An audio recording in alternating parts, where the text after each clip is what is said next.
Humanity kind of goes, fuck you, get the fuck out of our galaxy. Mankind says that? Yeah, basically the alliance of the worlds basically says it's our time now, so fuck you. Get the fuck out. Your time is past. Okay, that's a little. I like how ruthless it is. It's I kind of think that humans would do something like that. Like I don't see humans as being the kind of species that would share the planet. Yeah. But Babylon 5 is kind of like a mix of Star Trek and Firefly, but a bit more. I would say Babylon 5 would be more of a cleaner version of Firefly, but not quite as clean as Star Trek. Mm-hmm. But it's something that I like. And what about Stargate? Oh, got that as well. You've got that as well? Okay, I'll have to grab that. Stargate Atlantis, SG-1. So that's another classic that I never watched. Yeah. Worth watching? Yeah, definitely. Okay. Again, one of the main characters, Jack O'Neill, played by the original MacGyver, Richard Dean Anderson. Okay. I want to say Canadian, but can't remember. He's kind of like, he's nonchalant about things, kind of going, I meant to do this. It's just like more of a real type of person than just a character. Okay, alright. So, I'm going to do a quick intro. Thank you everyone for listening to the Bullshit in Video Games. We're back here again with Terry. Say hello, Terry. Hello. And I guess we're going to talk about TV shows, because I like to pick people's brains about TV shows that I've never seen, especially ones that are supposed to be great. Now, I want you to give me a detailed breakdown of not just Stargate, but the thing that people always talk about with the same conversation as Stargate is Battlestar Galactica. I've never seen either of them. I've seen bits and pieces of Battlestar Galactica, like the newer ones, and I've seen some of the older ones as well. So compared to Stargate, I can't really make the comparison. I've seen all of Stargate, but haven't seen a lot of Battlestar Galactica to make that comparison. Okay. But what I have seen of it, there are some common points. They're always jumping, trying to save themselves from like a mess that they've gotten into. Okay. All right. So you know a lot more about Stargate. Yeah. Are there aliens in that show? Yes. Okay, but are there aliens like within our solar system, galaxy, or do they? The galaxy. Is it okay? It's not like Star Trek where they have to like go to a new place and then they find aliens. There's with Stargate, there's the main enemy for the first 5 or 6 or 7, basically 7, 8 seasons, are what's called the Goa'uld. Okay. Basically, they were the ones that built the pyramids. Okay. What do they look like? Basically, they were like slugs, but they would take over human beings naturally as hosts. Parasites. Yeah. Brain mind-controlling parasites. Yeah. Pretty classic. And they would transport, and with Stargate, they would take a look at the different religions or different cultures, and they'd have a Goa'uld for each one. You got like the Egyptian pantheon, the Native American pantheon, as well as the Japanese, and everything. Okay. Then comes another alien race, the Asgard, basically Thor. Yeah. Who would take form of the god of thunder. Mm-hmm. They were the little greys, or the little greys from Roswell. So they did this with the intention of manipulating human beings? No, with the Asgard, they basically protect growing civilizations. Oh, okay. So if I get this right, there's an alien civilization, which is a mind-controlling parasitic alien species. Basically. And some of them use these powers for good, some of them use them for bad. There's a whole mix in between. For the Goa'uld, they're the parasites that want galactic conquest. Okay, yeah. And then there's another alien species, the Asgard. Oh, okay. The Roswell Greys, from the 1947 crash. I gotcha. So they're here to help. Yes. Then there's a storyline of the ancients. They're the ones that built the Stargates. Okay. Basically, that was going to be my next question. If the humans built the Stargates. Yeah. Basically, we're the second generation of humans that would occupy this form as humans. The previous generation would be the ancients who basically meditated themselves to a higher plane of existence. Nice. And they're pure energy. Classic. Yeah. And of course, the last two seasons deals with they're good. So the good ancients, they're the ones that built the Stargate. They won't interfere with anyone basically beneath them. Anyone else. Then there's the Ori, which they're the evil ones. Basically, fire's bad, red's bad, this, you can't do this. Basically, from the Ori, again, the evil ancients. Okay. And they feed off the worship of the transplanted humans throughout the cosmos. And as with Stargate, as you go through each episode, you find out different cultures have been transplanted from Earth. On one, you got a Celtic civilization. Another one, basically Russian or Native Americans. Are the Stargates instant, or are they just faster than light, but they take time? I would say it's like traveling through a wormhole. Mm-hmm. Basically, that's what connects the Stargates, is an active wormhole. Okay. But is it instantaneous, or is like there a travel time? Fraction of a second. Okay. Within our own galaxy, fraction of a second to maybe a full second. Okay. Going to another galaxy, the further out you go, takes more time. Okay. So is there any point in the show where they're traveling so far that there's a significant delay? Yeah. When they find Atlantis. Nice. Yeah. Which leads to the spin-off of Stargate Atlantis. Okay. Which is in the Pegasus galaxy. And they had to build like a bridge in between the two galaxies so they can use the Stargates. So do the humans actually understand the technology, or are they just using it?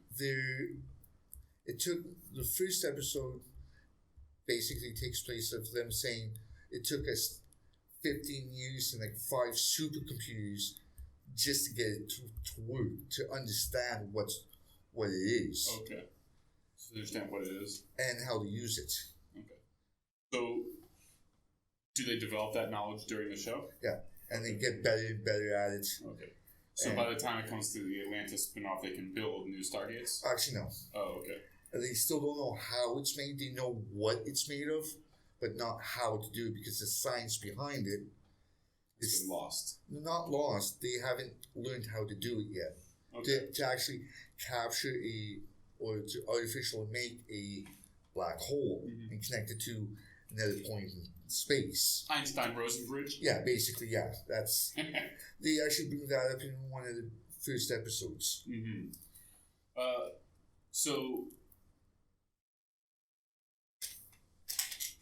So I imagine then a large factor in the show. Do you know what the term MacGuffin means? Like something that moves a plot along? Yeah, I've heard of it. Yeah, like an object or person that moves the plot along. Yeah. So I imagine a MacGuffin in the show must be the destruction of warp gates if they can't be rebuilt. Oh, with the Stargates, they're basically all but indestructible. Oh, okay. Only a few things can destroy them. Mm. The sun going supernova and destroying the planet and becoming a black hole, eventually that Stargate will get eaten up. Fall into it. Yeah. So, like, if a Stargate's on a planet and the planet gets incinerated, the Stargate will just be floating in space? Yeah, basically. Basically, okay. All right. Because I immediately thought that might be a pattern in the show, like where if they, they're running from trouble and they get through the Stargate, they turn around and destroy it so they can't be followed, kind of thing. What they have, at least on the Earth side, Stargate, is this basically door that shuts like millimeter, like a micro nanometer over the event horizon. So anyone that's coming through just hits that. They don't even have a time to rematerialize. He just get smoked out of his existence. So wait, you're saying that there's scenes in the show where they're like, the bad guys are coming, and they shut the door, and then you hear like a thud? Yeah. But they... one of the bad guys actually found a way around that by actually opening up a wormhole, the gates, and attaching one end to a black hole. Oh, yeah. So the time dilation and then you start talking about that. Yeah. About how that wormhole's time dilation is affecting, Mount Sinai in Colorado. I can't remember where it's based now. But that's such a funny idea. But then there's the last 2 seasons. Most of the main characters go off and do their own thing. Amanda Tapping, who played Samantha Carter in the show, had a baby in real life and decided to take a bit of time off. Okay. And she made some guest appearances throughout the season, but she was actually also taping her own show, web series, called Sanctuary, based in, I want to say Toronto, but its own fictional city. Daniel, the guy that plays Daniel, also starred in, he was back, but he ended up starring in another Gene Roddenberry's creations, his actual first creation, but never got off the drawing board, Andromeda Ascendant, with Kevin, I say not Kevin Lowe, but Kevin Solo. If you remember Hercules from the 90s. Like the TV show, the shitty TV show? That guy? Yeah, okay. He plays the captain, and the android on that show ended up playing the Doctor on Stargate SG-1. Then there was, Bren Browder and Krell. There's another TV show that they went on for 4 seasons. Firescape. Firescape. Oh, no. It lasted 4 seasons. It was around the same time as Stargate. So every time they would go up for this, like the science fiction awards, it would always be Firescape and SG-1.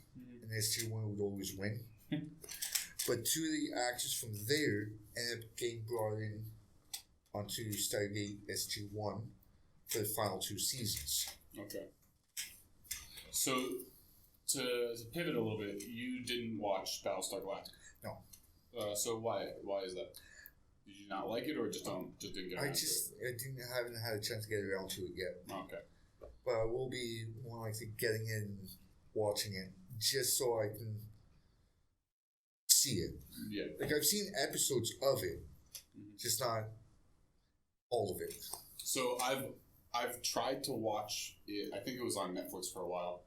I got like 20 minutes into the first episode, and I was like, I'm bored. I turned it off because it was pretty heavy, like discussion and talking and stuff like that, and it didn't hook me right immediately. And I have a short attention span. Yeah, that's what. And so I need to give it more credit. I need to give it more time. But I've never seen any clips of it or anything like that online. Whereas I've seen a lot of clips of Stargate. Yeah. But I've never actually tried to watch the show. Yeah. Like yourself, I've seen episodes of it. Well, I actually had to force myself to actually get through the episode. Since I'm actually watching, I might as well finish it. Yeah. Okay. Since I'm watching, I might as well finish it. I think I've seen about like 4 or 5 episodes. I've seen about 4 or 5 episodes throughout this, at various points in the series. So I just got lost on the plot and what's going on. Yeah. So it's better to start from episode 1 and go all the way through. Binge it. Yeah. Do you watch a lot of anime? Actually, yeah. I finished off Death Notes, Evangelicon. Evangelicon. Is that the... what is that? It's be honest, when I actually giant robot one. I want to say yes. To be honest, when I did binge it, I was high as a kite. I was down in That's fair. That's fair. I was down in Don Juan. Buddy mine came over and said, "I want you to try this." So I'm like, okay, yeah. Smoked it all, smoked the entire bag, and just watched the entire season of the show.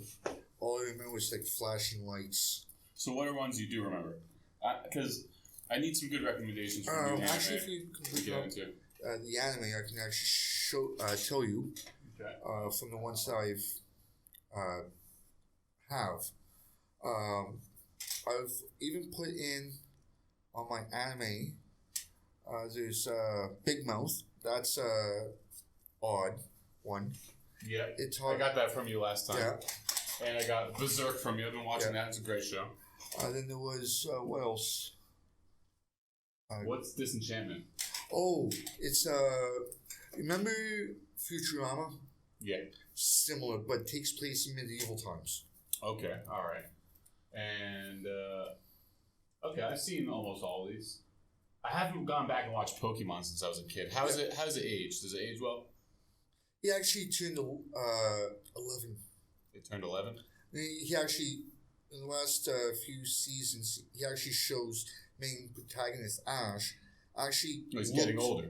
A year older. He's now 11. That's nice. You know what show does that really well is Adventure Time. Have you ever watched Adventure Time? No, I haven't. Oh. That's the one with the dogs, right? No, it's the man or the boy and his dog. The dog is a shape-shifting magical dog. And the one with the little kind of looks like Dilbert and Dogboot. No, he doesn't have glasses or anything. Alright. But the human is the only human in like a fantasy world. Okay. And it's an incredible show. It's really on another level. It's its own experience. But he ages through the seasons. Like every season he's getting a year older. And so it's so strange now to go back and watch the early seasons when he's a little kid.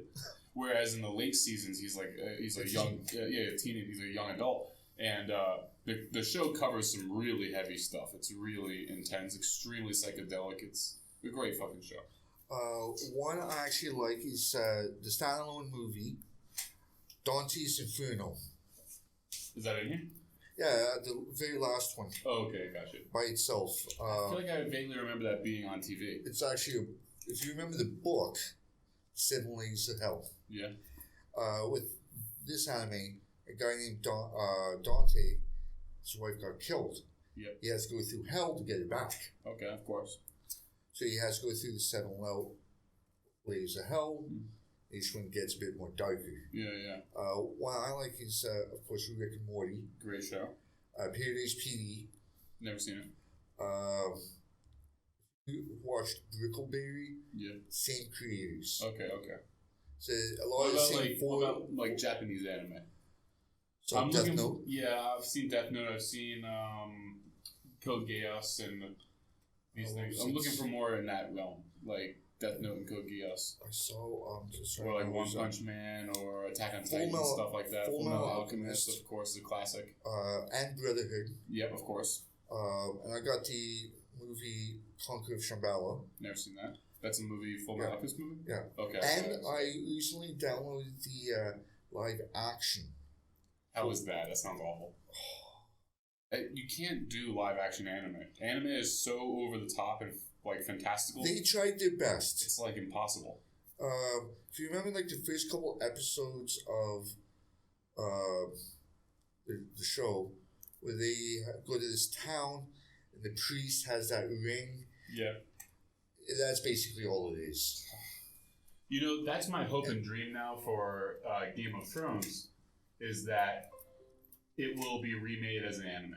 I'd watch that. I think that's the key to Game of Thrones. Yeah, I'd watch that. And they're gonna wait until the next 2 books come out, and then give it a few more years until people have stopped talking about it, and then redo it. But do it in this massive fucking series where it very directly, it's extremely canon. It doesn't miss any of the source material. Give us 30-minute episodes or 20-minute episodes. Give us 20 episodes in a season. You could do 30 seasons, 100 seasons. Yeah, and people will watch it. They will absolutely watch it. Yeah, like Naruto. What would matter is the anime style. Yeah. If it's Naruto anime style, no one's watching it. Yeah. But if it's like Neo Tokyo or Akira, people will watch that. Yeah. And of course, you got some Western shows like Dragon Ball Z and such. Dragon Ball Z. Yeah. Do you have Super as well? I haven't watched Super yet. That's another show where I've seen so many clips on YouTube, I feel like I know the story already. Yeah, and it kind of repeats after a while. Well, all of Dragon Ball Z always does. Yeah. Dragon Ball is the one that holds up the best. Yeah. Actually, for artistic style, it's actually gotten better, in my opinion. So you see some of the older styles that looks good for the time. Yeah. It's like the season 1 of South Park, Yeah. It's really old. Yeah, good for the time, but the new ones are far better drawn. Yeah. New artists. Ed and Eddie. Classic. Yeah. A classic, of course. And they actually delve into some pretty dark stuff in some of the other episodes. Yeah, they do. One episode that was supposed to be the finale wakes up as being an old man, and all the past few seasons have all been just a story that he's telling his brothers from their childhood. Wow. And he's trying to get back to that. He's looking on, I'm old, this is crap, I gotta get back. That is dark. Yeah. Let's see what else. Dude, I think Ed, Ed and Eddie is what made me entrepreneurial. I want to, Yeah. but not in like a good sense. In like, I want to go scam people. Like I played like, did you play World of Warcraft back in the original trilogy? Actually, World of Warcraft, no. No. When Any they would MMO? get, Doom. That wasn't an MMO. No, what was it? Not really. Well, something that MMOs have a lot is people scamming each other. Yeah. Basically, the world, you can do anything as long as you can convince somebody to go along with it. And so you end up, if you've got the creativity for it, you end up running some pretty incredible scams. Yeah. That, they could never exist in real life. Yeah. But, man, you can do some wild shit in video games. Yeah. And I attribute Ed and Eddie to that. Like that episode where they went to the dump, and somebody had thrown away like a whole truckload of gold paint, and they started just dipping everything in gold and selling it as gold. Yeah, I remember that one now, yeah. A friend of mine actually uses Ed and Eddie because he works at a training center by Beijing. Mm-hmm. And he actually, on the breaks, puts on an episode of Ed and Eddie. Nice. And the kids are loving it. Good for them. They're getting a good childhood. Yeah. Any childhood with Ed and Eddie is a good one. Let's see what else. Sorry, no, that's not sorry? we'll just talk about it. There's not much else in there. Like Excel Saga is really the one thing we haven't talked about yet. I haven't gotten Avengers to Assemble. that. Oh, basically it's the cartoon version of the Avengers. Mm-hmm. They go around and battle. It's kind of like the Teenage Mutant Ninja Turtles from the 90s type of thing. Okay. You know, Floating Brain, you got Thanos, and their arch enemies and stuff like that, and they just go around and battle them. What's Excel Saga? I remember seeing it, I'm just trying to remember it. It's been so long. I want to say it's kind of like a battle bot type of thing, Okay. where they kind of merge ships. And What'd you think about Zoids? Tell me you watched Zoids. sounds very familiar. It's basically Gundams, but all the machines are like animals. Like the turtle was an artillery thing. I just can't remember. The raptor was like a fast attack. Can't remember it, to be honest. Like Yeah. I remember watching it, Yeah. but can't remember like anything fondly. Yeah. It's kind of like middle of the road. Yeah, I've seen it. Yeah, it was sort of middle of the road. The battle, the Zoids themselves, the mobile suits, I suppose you'd say, in like Gundam terms, were pretty epic, and the battles were pretty epic, and they had good weapons and stuff. What about Outlaw Star? You know that? I remember seeing a few episodes of that one. I think that's one of the greatest animes ever made. I'm probably going to be downloading that one. Yeah, you should grab that one. That and Cowboy Bebop are unparalleled.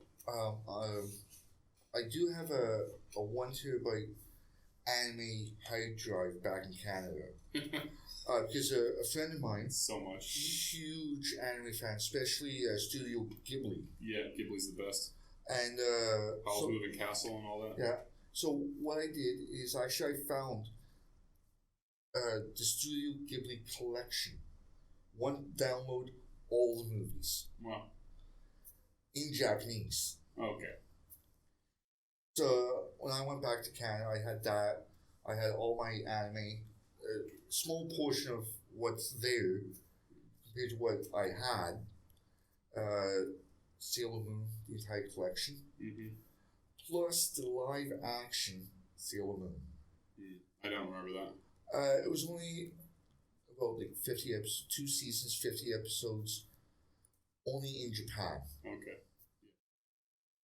I like. Do you like watching it in Japanese? I really prefer dub. I hate subtitles because then I'm not watching the show. I'm reading. Yeah. Depending on the show, like for example, Full Metal Alchemist, I had the English dubbed and the Japanese for season 1. Okay. But just the English dubbed for Brotherhood.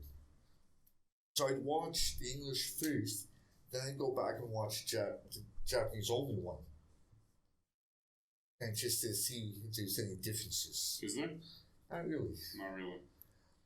Like a lot of animes today are being made not exclusively Japanese and then being dubbed. They're being made with Japanese and English dub at the same time. So I think it's unlikely that they're going to have serious translation issues. Yeah. Also, that means that they end up having a really high quality voice casting. Yeah. For example, One Punch Man. Because that's the official studio doing all the voiceover work for the English, right? Yeah. And so it sounds great. And so I remember last time I used Netflix was when I was home in the summertime. And they had One Punch Man on there, but they only had the Japanese.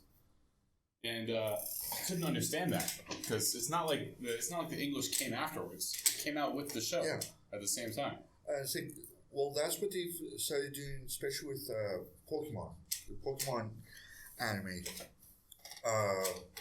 There's in the entire 21, 22 seasons now, and countless, the same amount of movies that there are seasons, maybe about 4 or 5 episodes that have been banned from viewing. America, yeah. Well, don't they like give seizures or some shit like that? That was one episode. Yeah. So I'm okay with that being banned. Yeah. The second one, I'm good with seizures. I don't need any more seizures. I haven't had any, but I don't need any. Another episode that was banned was basically a 9/11-ish thing. 9/11 with Pokemon? Yeah, if anyone knows anything about Pokemon, you got a Tentacruel. Basically this big, giant octopus. Okay. Attacking the cities. Okay. And it basically shot lasers out of its eyes and took down 2 twin tower looking buildings. Was this before or after 9/11? It was aired after 9/11. So they said, we're not going to show this episode in America because of the tragedies that happened. They pulled it themselves out of respect because they didn't want anyone to be upset and go, making fun of 9/11. So let me ask you something, because I don't really remember the show that well, Pokemon the show. Did the Pokemon actually pose a real life threat to human beings out in the world? No. That's what I thought. It's like a fictional anime show. Well, I mean, if you watch Digimon, they destroyed entire cities. Yeah. And that came out at the same time. Yeah, but with the Pokemon, it was the arch nemesis, the Team Rocket or the Team Galactic that would do something to turn those particular Pokemon evil. Yeah. And they would. Have you seen the Pokemon movie? Which one of the 22? The one that just came out. Pikachu movie. Yes, Detective Pikachu. Yeah, I thought that was fucking great. What do you think? Oh, loved it. Yeah. To me, it didn't feel like an hour and a half movie. No, it did not. It just felt like sitting down and watching just like an episode of Pokemon. Of live action Pokemon. Yeah. I thought the animation was done really well. Yeah. I thought the story was good. I thought it didn't just feel like fan service. It felt like a legitimate plot. A lot of people got very excited the moment they heard Ryan Reynolds was going to be the voice of Pikachu. Yeah, I thought that was a good touch. And I admit, I was one of those, Ryan Reynolds is doing Pikachu? I'm going to go see it. Yeah. Well, his name now comes with so much weight and so much expectation because of Deadpool. Yeah. And like a friend of mine, I said, Ryan Reynolds, he's doing the voice of Pikachu. He said, who's Ryan Reynolds? Deadpool. Deadpool is doing Pikachu. Really? The kids. You can't have that foul-mouthed bastard doing kids' movies. That fucking bastard. And I'm like, but honestly, I would love to see Deadpool himself doing Pikachu. In a Pikachu movie? Yeah. Well, I think that the idea of a world filled with these monsters, it could very easily be a very dark story. yeah, it could. And that's what I liked about the Pikachu movie. They're always sort of towing this line of like, yeah, this is a children's movie, but we can all imagine how dark this could be. Yeah. Especially with the movie itself, it's like merging humanity with these monsters to improve, to evolve us. Mm-hmm. And it can go very dark. Yeah. I'm surprised that they chose Mewtwo in the movie and not Mew. Yeah. What do you think? What's the reason there? Well, it kind of toes the line because it is after Gen 1, and a lot of the newer people that kids are watching it, they don't really know the history of Mewtwo. Mm-hmm. As for people like us who watched the first season, I barely remember. All I know is that you can tell me if I'm wrong. Mew is the natural one, yes. And Mewtwo was created. Yes. Okay. In the storyline, even in the manga, to my knowledge, Mewtwo was among the first. He can mimic everything. So, of course, Arceus, he's the first Pokemon ever, like Jesus. Pokemon God, Arceus. Then comes the land and sea and whatnot. Then Mew, he can learn every move. Then Team Rocket comes along, finds some DNA of Mew, genetically modifies it so he would be more powerful, hence Mewtwo. Mewtwo gets wise, says fuck you, I'm better than you guys, kills everyone. Mm-hmm. He literally killed his creators and took off. Nice. I'm kind of going, this is back in the 90s. Nowadays, that probably wouldn't fly. No, man. Yeah. So if you want to look at what kids today are watching, you should watch Adventure Time. Because it's not as gruesome as the stuff that we grew up with. Yeah. Especially like Adult Swim, that Japanese anime that came over was incredibly graphic, incredibly gruesome. Cowboy Bebop, ruthless. Outlaw Star, brutal. Yeah. But it's definitely more challenging mentally. The concepts are way more challenging. And I think that's why something like Adventure Time has such a huge adult audience base. I would probably say more adults like the show than children. I'll give it a shot. I remember watching I stopped watching South Park years ago. Yeah, I watch South Park very rarely now. Just from time to time. Yeah, every now and then I miss it. But then after I watch like a couple hours of it, I'm like, okay, I'm good for another 6 months. Yeah. Because with South Park, it's more of, let's shut my brain off for like an hour and a half and mindlessly watch this. Well, it's certainly not mindless. No, I would say a lot of shows are more so than that. I would say nowadays it's more of a social commentary. Oh yeah. They remain very current with what's going on in the world, which is not mindless by any means. I think it takes a lot of I remember that social acumen, maybe. I remember that one episode that got him a lot of trouble. Which one? The Mohammed one. Ah, yeah. It's so ridiculous. And it turns out to be like Santa Claus. Yeah. Yeah. But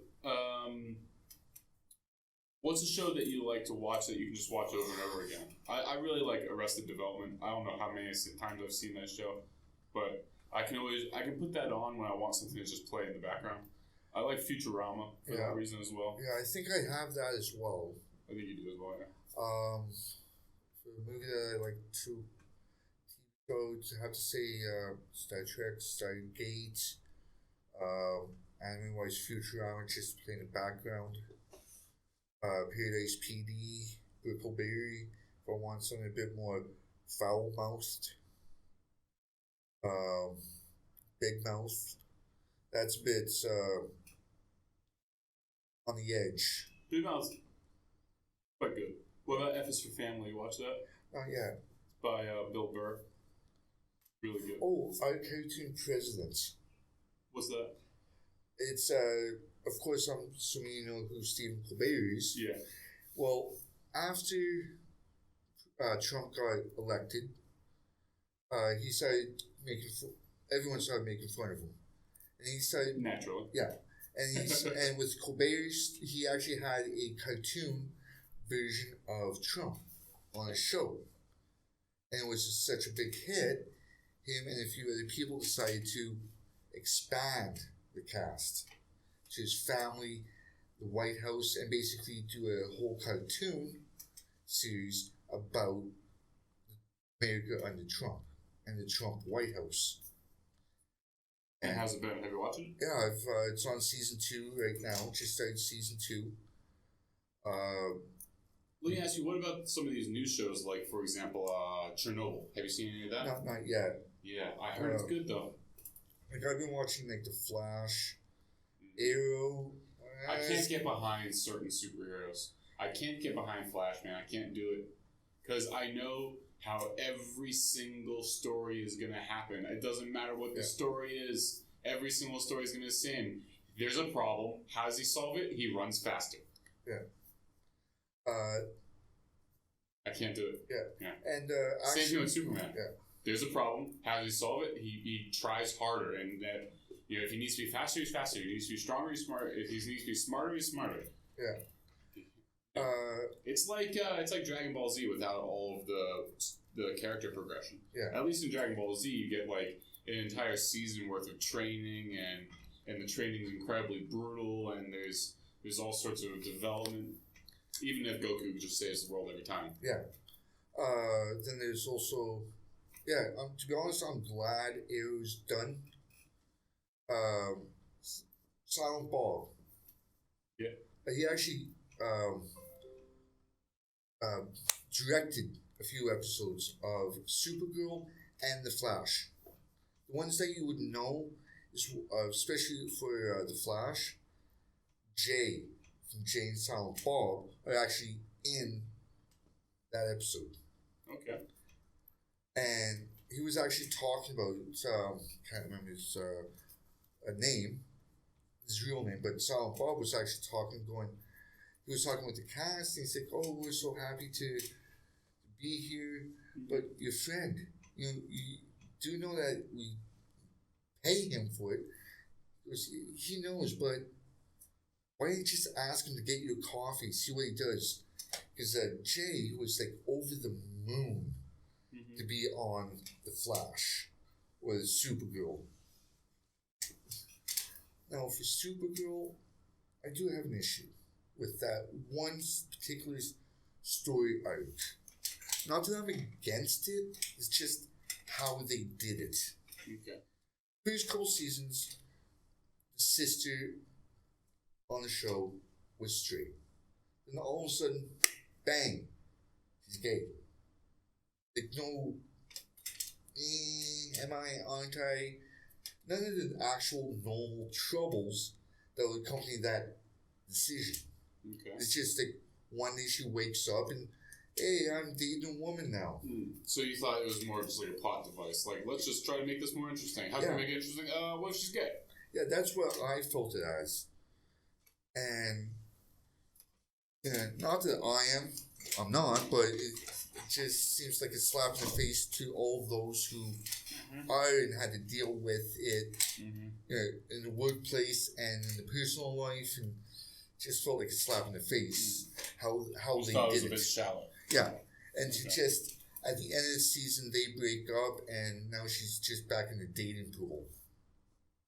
That sort of thing.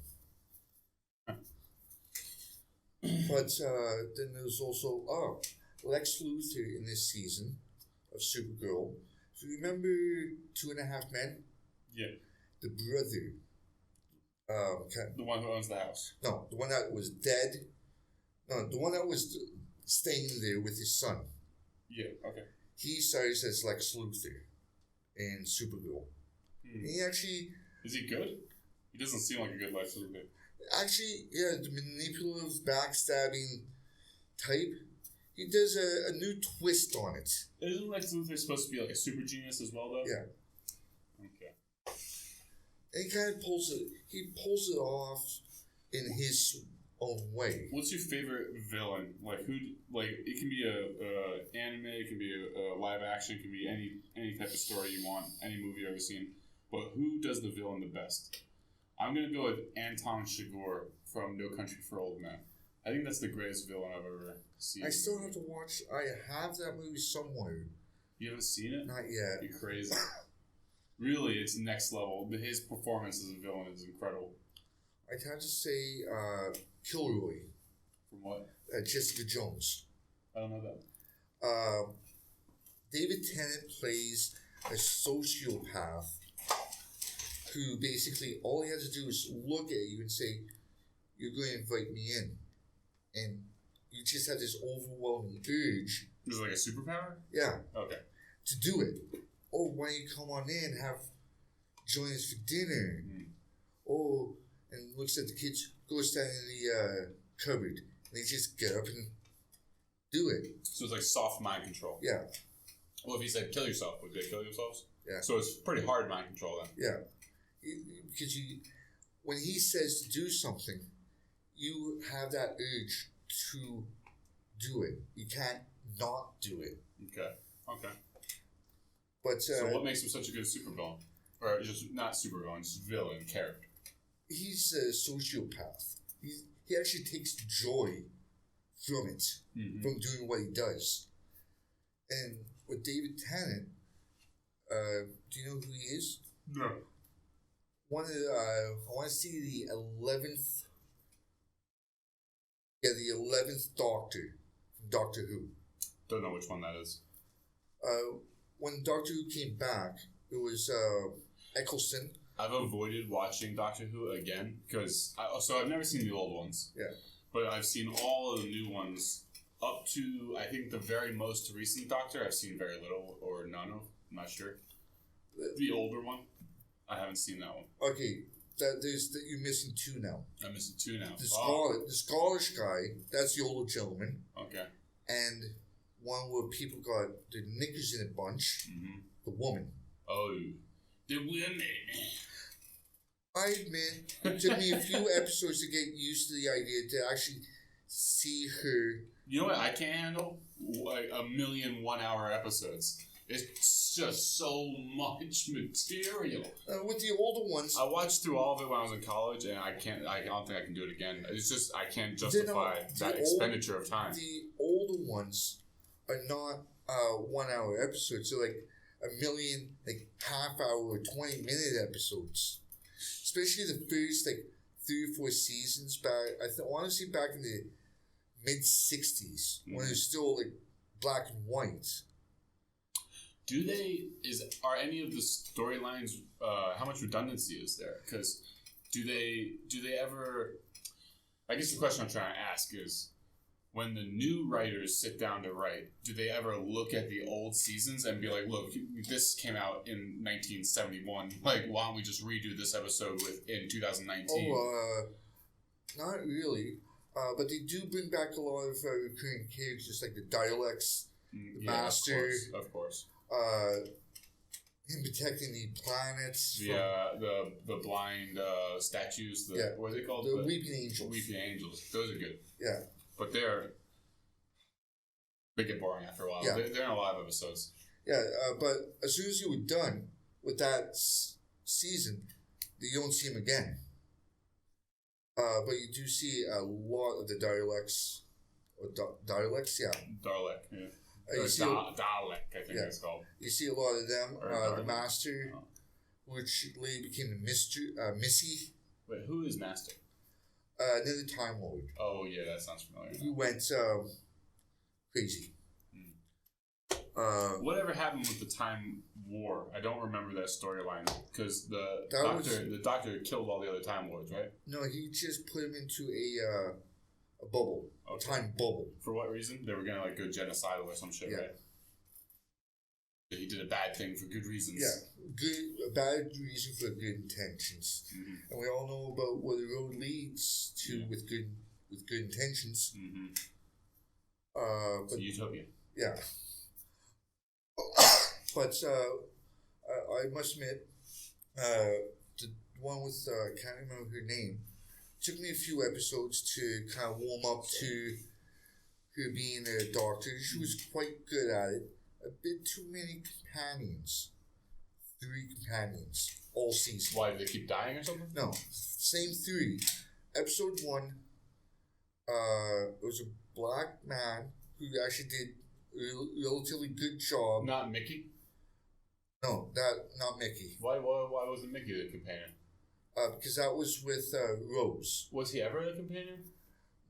On 1 or 2 episodes. Yeah, it always felt like they were building him up to be a whole season's worth of companion. I thought so as well. Never was. Then there was his little love interest, the Indian woman. Can't remember. This is from the newest season. Okay, so I haven't met these people. And the black man's stepfather, where his mother died in episode 1. Okay. At the hands of the alien. Okay. Where they meet at the end of the season on another planet and they kill. Alright. But it took me a few episodes to get kind of go, okay, she's doing a decent job. Not the greatest, but not the worst. But if you said you've seen some of the older ones. The old ones? No, I've never seen any of those. One of the older doctors. They look unwatchable. Yeah. One of the older doctors, John Petu, has it's either his son or a nephew or a family member that stars in Gotham as Alfred. Have you seen Gotham? No, I haven't. Well, that's the relationship between Gotham and Doctor Who. Okay. Is one of the doctors from before the reboot. His family member is actually playing Alfred to a young Bruce Wayne in Gotham. And with Gotham, you get to see the Penguin, the Joker. It's not animated, is it? No, live action. That's pretty recent. Yeah, it's ending this season. Thank God. Not the best. It's just a lot of twists and turns and very gritty. Okay. In a bad way? Yeah. At least in my opinion. You get to see a young Catwoman. Like a young, like 18, 19-year-old Catwoman. And you get to see how she becomes Catwoman. Okay. Which I kind of liked. Because there's no real... You know the origin stories of Catwoman. But you don't really see her before she becomes Catwoman. Yeah, as a young lady. Okay. Becoming a street urchin. And Poison Ivy. You see how she became Poison Ivy. Whatnot. The Joker. They don't actually mention that name. But you know who he becomes. Do they call him something else? There's another, the Riddler, or the Joker, they call him by that name. There's 2, the Joker, Riddler, and they call him by his actual name. Okay. I just can't remember what, but they call him that. Jerome Pulaski. Huh. That's the character's name. Then you got the Penguin, and a lot of others. And of course, what's his name? The Chief of Police. Good friends with Batman. Oh, shit. Commissioner Gordon. Gordon, yeah. So, I knew I was going to get there. What's his first name? Jim. Jim Gordon. Yeah. It always takes me like a bit of winding turns to get to where I want to go, but I always get there. How long has it been since you watched the animated series? The original Batman series? In the 60s? No. I'm talking about like the 90s one. Oh, a while. Batman, I think it's called, what's it called? Shit. I think it's called like Batman the Animated Series or something like that. I think so. Yeah. And it's been on for what, like at least a decade. Oh, it's not on anymore. No. But it's been on for a while. And name one, who does the Joker for that one? Don't know. Mark Hamill. Oh, yeah? Yeah. That was the best Joker ever. Yeah, Also the best Batman ever. That's the greatest Batman portrayal, the greatest Batman storyline ever. Yeah. He kills the Joker in that one. Ooh. He actually kills him. He actually, like, after, like, seasons of fighting the Joker and having to come to grips with like, his identity as never killing things, in the end, he comes to the decision that he's too dangerous to leave alive, and he kills him. Yeah. In like one climactic battle. Wow. I just spoiled the entire thing for you there. I had something to watch to actually see it. Yeah. But I'd still say Adam West is by far my personal favorite Batman. Okay. Is that the original Batman? That's like when he's wearing the tights and stuff. Yeah. And when he punches, it goes bam, pow. That shit is unwatchable. It's still my favorite Batman. That's fair. But he started in a few other TV shows throughout his life. He started went on to the Drew Carey show. Okay. With the guy who played Robin as Senior Citizens and Lovers. Okay. Then he also made a guest appearance on The Big Bang Theory as himself. And of course, he voiced the mayor in Family Guy. Yeah. When I was watching, I was like, I know that voice. Mm-hmm. Man, how long has it been since you watched Family Guy? Actually, every now and again I download an episode. Yeah. Just to go, okay, I've seen it, okay. Yeah. But, why was that so popular when it first came out? Because it was foul. But South Park was even more foul than Family Guy. I think much more. Yeah. And we've been watching that for a long time. And Simpsons is very foul. I never got into Simpsons though, so I don't know. But Simpsons would be a bit more tame. Family Guy was wildly popular though. Like it was incredibly popular because it would basically buck a lot of the issues, like abortion, spousal abuse, stuff like that, and they poke fun at it with a stick. And of course, alcoholism. I still think that South Park goes so much further. Oh yeah. You know, South Park. I mean, what are some really ridiculous episodes of South Park? I would have to say the Muhammad issue for one. The China issue. Which one is that one? The one where Butters. There's tons of China ones. The one I'm thinking of is the one where Butters keeps ball shooting people. With him and Carmen actually take over this Chinese restaurant. It was after the Summer Olympics, and Carmen feels that China's a problem, and he goes in and takes over the Chinese restaurant. And the FBI and the police come in, and Butters shoots him. He shoots him in the balls. The entire episode. Every time Butters would let off a shot. But that's not that controversial. When I'm talking about controversial, I'm talking about like where Cartman's trying to like organize genocides against all the gingers, and they sneak into his house and they color his hair and they make him think he's a ginger. They put like fake freckles on him. And he wakes up and they tell him that he like became ginger. He got like the gingeritis or whatever. And then he flips it and tries to organize the gingers to genocide everyone else. Then there was what was it? That's pretty extreme. The one with just after the Passion of the Christ. Mm-hmm. One. What was that one? Well, he's marching down Main Street with fans of the show. Uh-huh. You don't realize what they're saying is actually German. They actually think it's Aramaic. Yes. And so it's like an SS march. Yeah. Yeah, it's fucking outrageous. Yeah. Could you get away with the stuff you get away with in anime if you made it live action? You couldn't get away with it. No. You know, like, they lynch you. Like, have you watched Parasite? It's an anime. Sounds familiar. Japanese anime. Pretty good. Definitely worth a watch. I'd say it's not as good as like Code Geass, but it's pretty good. But a lot of these shows, like even Big Mouth, pokes fun at the idea. They say in the show, they're like, well, we could never do this if it was a live action thing. You know, this is boys wild. And adolescents. Yeah, they're like middle school kids trying to have sex with each other and stuff. And going through puberty. Yeah. Yeah, if it was live action, yeah. They've even said that. It was straight up illegal. Yeah. Yeah. Well, that's why I think Game of Thrones would translate so well to anime. Oh, definitely. Not only would they be able to get away with a lot more. Yeah, and they'd be able to portray things exactly how they're supposed to be and wouldn't be limited by the abilities of the actors. Yeah, it's like a friend of mine. I'm still a few seasons behind. The show?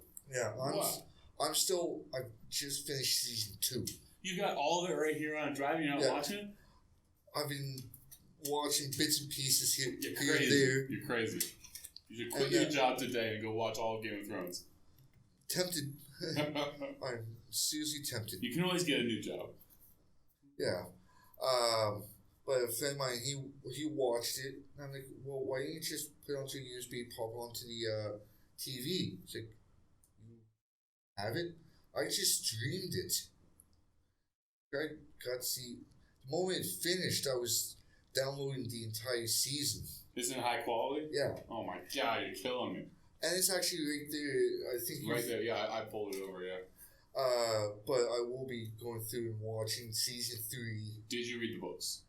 Actually, I've read the first 2. Okay, alright. But I wanted to read the books first because, you know, that kind of like nerded me. Mm-hmm. If it's anything book than movie, I always go back and read the books. That's why I have to admit, I've read the Twilight series and Harry Potter. You should be ashamed of yourself. But I thought Harry Potter was good. Yeah. I haven't read it. I read the books. Yeah, saw the movies, and my friend who at the time didn't see the movies. Mm-hmm. So I'm sitting there going, I'm like, hey, let's go. She's like, you're not going to spoil it for me? No, I would not. Every time I know who died, I'll be like, who's that? And my friend's wife would tell me, oh, poor guy. Who's that? Oh, that's so-and-so, blah, blah. And she'd tell me the backstory. I'm like, aw, I was beginning to like him. I would do that with everybody. So by the end of the movie, she's like, okay, who's going to die? I'm not going to tell you. You have to read the books to find out.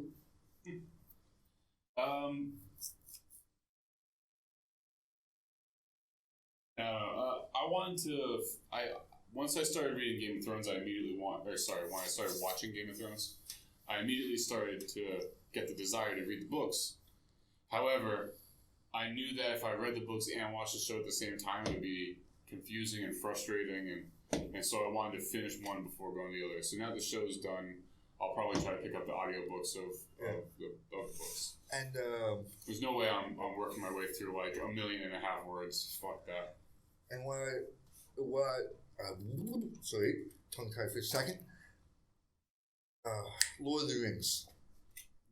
I read the books as a teen. I still have a second edition hand paint. It was one of those like oil painted covers. Yeah. Wow. From like the 70s. That's pretty epic. 3-in-1, plus the map and all the genealogies. That's pretty dope. And it's back in Canada, and I gave it to a friend of mine. I said, don't fucking lose this. This is worth something, so don't lose it. You can trade in every other book I have that I've given you, but this one stays here. Yeah. This is the only book I would want to come back and have, The Hobbit and this. You probably ran out of toilet paper one night and just started ripping pages out of it. But my friend actually had his wife actually finished off reading the books. Yeah. Then she actually went and saw the movies. She's like, "You're an ass." And I'm like, "What do you mean? You made me read the books." I'm like, "It helps you because you're dyslexic. I made you read because it helps." Exactly. I'm dyslexic as well. Reading does definitely help. It helps. It's good practice. Yeah, and I also read. That's why I read the Twilight series as well, because she wanted to read it as well. So I bought the books. I'm like, I'm a fast reader. Okay.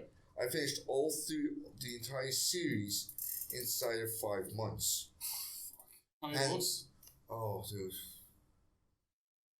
I have it on the hard drive. I just guess. I just maybe 4 or 5. Oh, okay. I thought you were going to say you finished like 30 books in 30 days or some shit like that. But then I went, here you go, you have, until I come back from China to finish these 5 books. She's like, "When are you coming back?" Could be next month. And that was in 1998. That was back in 2008. Oh, wow. I also had another series of books by T.A. Goodkind, sort of truth series. I can't really do foreshadowing that well. It goes because it was witches, wizards, good versus evil. The classics. And he goes, and he's this wizard, Richard. He's the first wizard to have both the light and the dark magic born in him. All the other wizards that had the dark side took it because they made a deal with the devil, type of thing, to get that power. He was the first one to born that naturally had it in like 4,000 years. Okay. They're going, well, and everyone's asking him, like, "How did you figure this out? How did you figure that out?" "Well, I just did." Okay. And he doesn't really explain his own thought process on, this is how I figured this particular riddle out. Do you think that's a good way to write? For me, I would say, yeah, explain it. It was a nice series of books. The third book in the series was a bit dry. It took me like 4 months just to get through the book of about 900 pages. But all the other books, which actually I have to thank my sister for, one Christmas, for a few years beforehand, she'll go, "Terry, what do you want for Christmas?" And every year I would say a Vancouver Canuck jersey. And she'd always get me a book. And that year she gave me the first book, Wizard's First Rule. So I'm like, yeah, I'll read it. Yeah, took me a month and a half. Taking the bus to work and on my breaks. Reading in your off time. Yeah. Not full time reading. And then I went and picked up the other books in the series. There's 14 books now, and a TV show called Legend of the Seeker. Yeah. Not great. They would jump from like doing this, what was in book 1, to introducing something that happened in book 3 to something that would happen in book 7, and it just didn't add up. It was the same guy, Sam Raimi, the guy that did the Evil Dead movies, as well as Hercules, Xena, Sinbad. Xena, the Princess War. Yeah, from the 90s. Classic. Same guy who did those 3 classics did Legend of the Seeker. Okay. And along with the remake of Evil Dead, which was his own creation, by the way. Okay. Didn't really like it. It was filmed in New Zealand, land of the hobbits. Yeah. With an American man as the lead and an Australian woman as the lead actress. I have to admit, those two did a pretty good job in that show. It's a shame can't see any more of them. Don't know what happened to them. Now Evil Dead. Now that's a classic movie. It really is. Especially Army of Darkness. Yeah. And a lot of people actually got pissed off at Bruce Campbell when he got onto Burn Notice trying time. So he went from a B-rate legend to an A-lister. Yeah. And a lot of people going, "You're selling out." Like, fuck you. He put in his dues. Yeah. Like 30 some odd years as a B-rate actor. And he's finally getting his shot at prime time. Certainly deserves it, Yeah. And a lot of his fans were pissed off. I'm like, hey, he deserved it. This is why. Anyone who puts in that amount of time as a B-rate legend deserves a shot at prime time. Have you ever considered writing yourself? I do on occasion. I do a blog, mostly about my travels here in China. Okay. How's that going? I've been doing it since 2010, but I've kind of put it on hold for the past year or two. What? I've just been. When I put it on hold, I was going through some issues. So Do you get many readers? Actually, a lot more than I thought I would. Okay. When I first started, it was mostly for my friends and family to see what I've been up to, where I went, what I've done during my breaks, my time off. Yeah. And the places that I've seen. So I would write as if I was just talking to my friends. And after a while, I got this one message from this guy in Texas. Like, I had no idea who's in Texas. But he goes, "I'm a travel agent. I stumbled across your blog. Would it be possible if when you travel to a new city, name the hotel? And how much is it at night?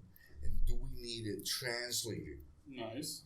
If you can put that in, that would be fantastic because we've got people interested in going to China. And is he sponsoring you now? Actually, every now and again when I do go on a holiday, I would say this is the hotel I've stayed at. This is the website you can go to. Mm-hmm. And I would always say this is where you can stay as a foreigner. And I would explain this is why. Okay. Certain places are allowed to have foreigners. You have to have the license. So is that travel agency sponsor you? No. But it's a free website. Okay. So maybe that's what you should look into. Yeah. Getting travel agencies to sponsor the website. Yeah. I mean that might be a real good gig. Yeah. And for example, I stayed at a Jin An Inn. What website do you use? WordPress? I use travelblog.org. Okay. It's specifically for travel blogs. Yes. Yeah. And great community of people there. Mm-hmm. When I was a bit more active on the site, we would organize Christmas parties. Nice. And we would say, okay, I'm going to be in Shanghai for Christmas. Anyone in the area, you're more than welcome to message me. We'll get together, we'll get a nice Western restaurant and have a Christmas dinner or Thanksgiving or Easter. Nice. How long have you been in China?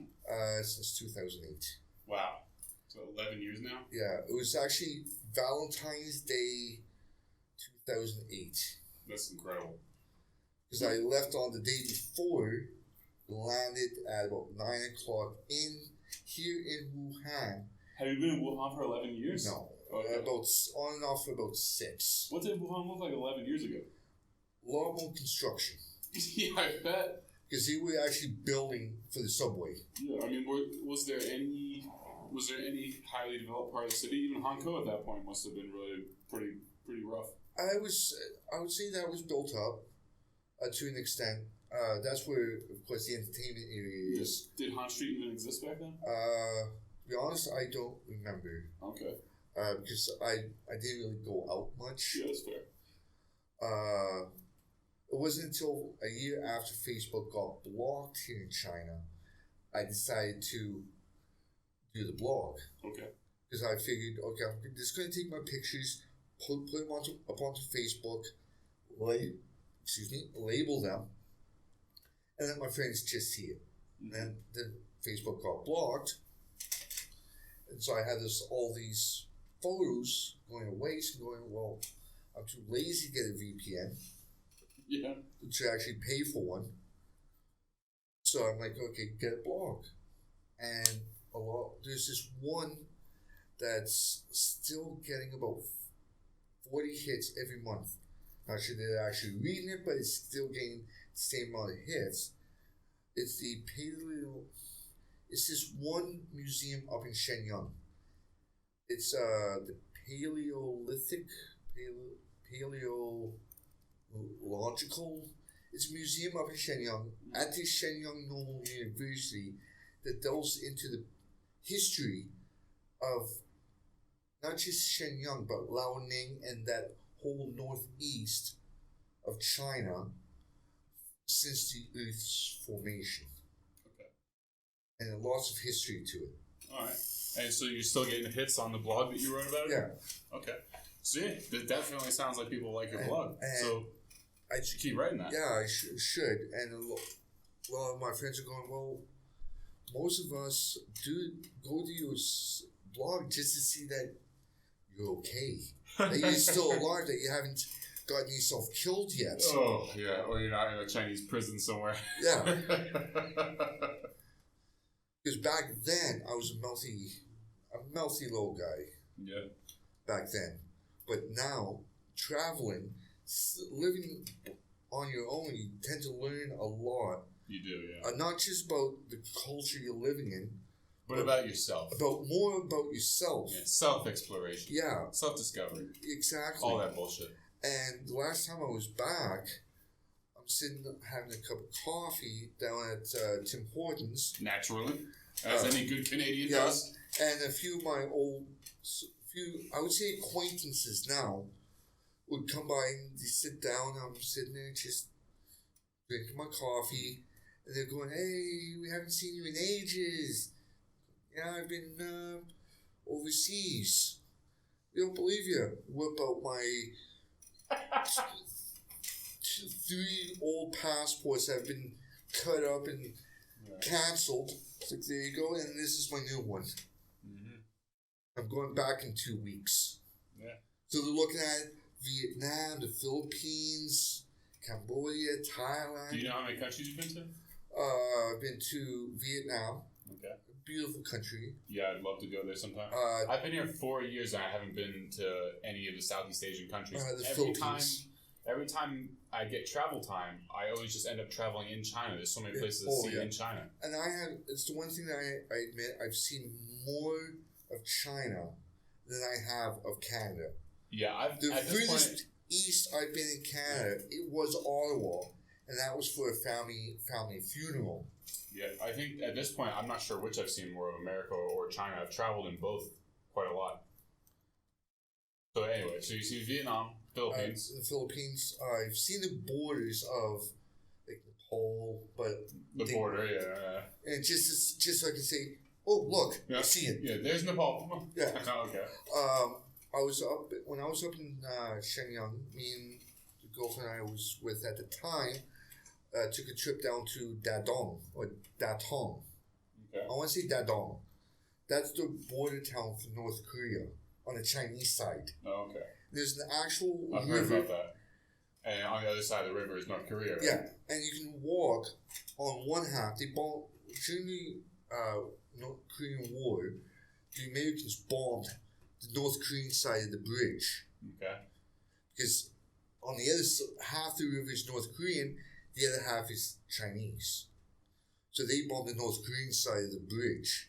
So you can literally walk up right there, and it says North Korean border right over here. Mm-hmm. And you can walk straight up to the line and stand there and look over and see the guards pointing a gun at you, just walking, patrolling. Fuck that. I have no desire to go to North Korea ever. No desire. I'm willing to do a lot of stupid things and take a lot of unnecessary risks with my life, but North Korea is not a place I'm willing to fuck with. Especially for an American. Yeah. You don't want to be another Otis, what's his face? The guy who stole the picture and got killed? No, the one that took down the banner and got sent to prison but got released because he was sick and ended up dying back in the U.S. Yeah. It's just because you wanted to take a banner. Well, the other guy there was a piece of paper, there was a poster on his wall in his room. He folded it up and put it in his backpack. He was arrested, sent to prison in North Korea, and he was like beaten to death in prison. So fuck that place, man. Yeah.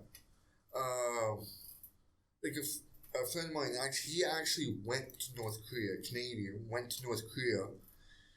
He goes, he said, you have to go to this football match. It's non-negotiable. Yeah, you have to go. And he's like, but I don't like it. I don't want it. I want to go to the museum. I'll wait outside with my minder.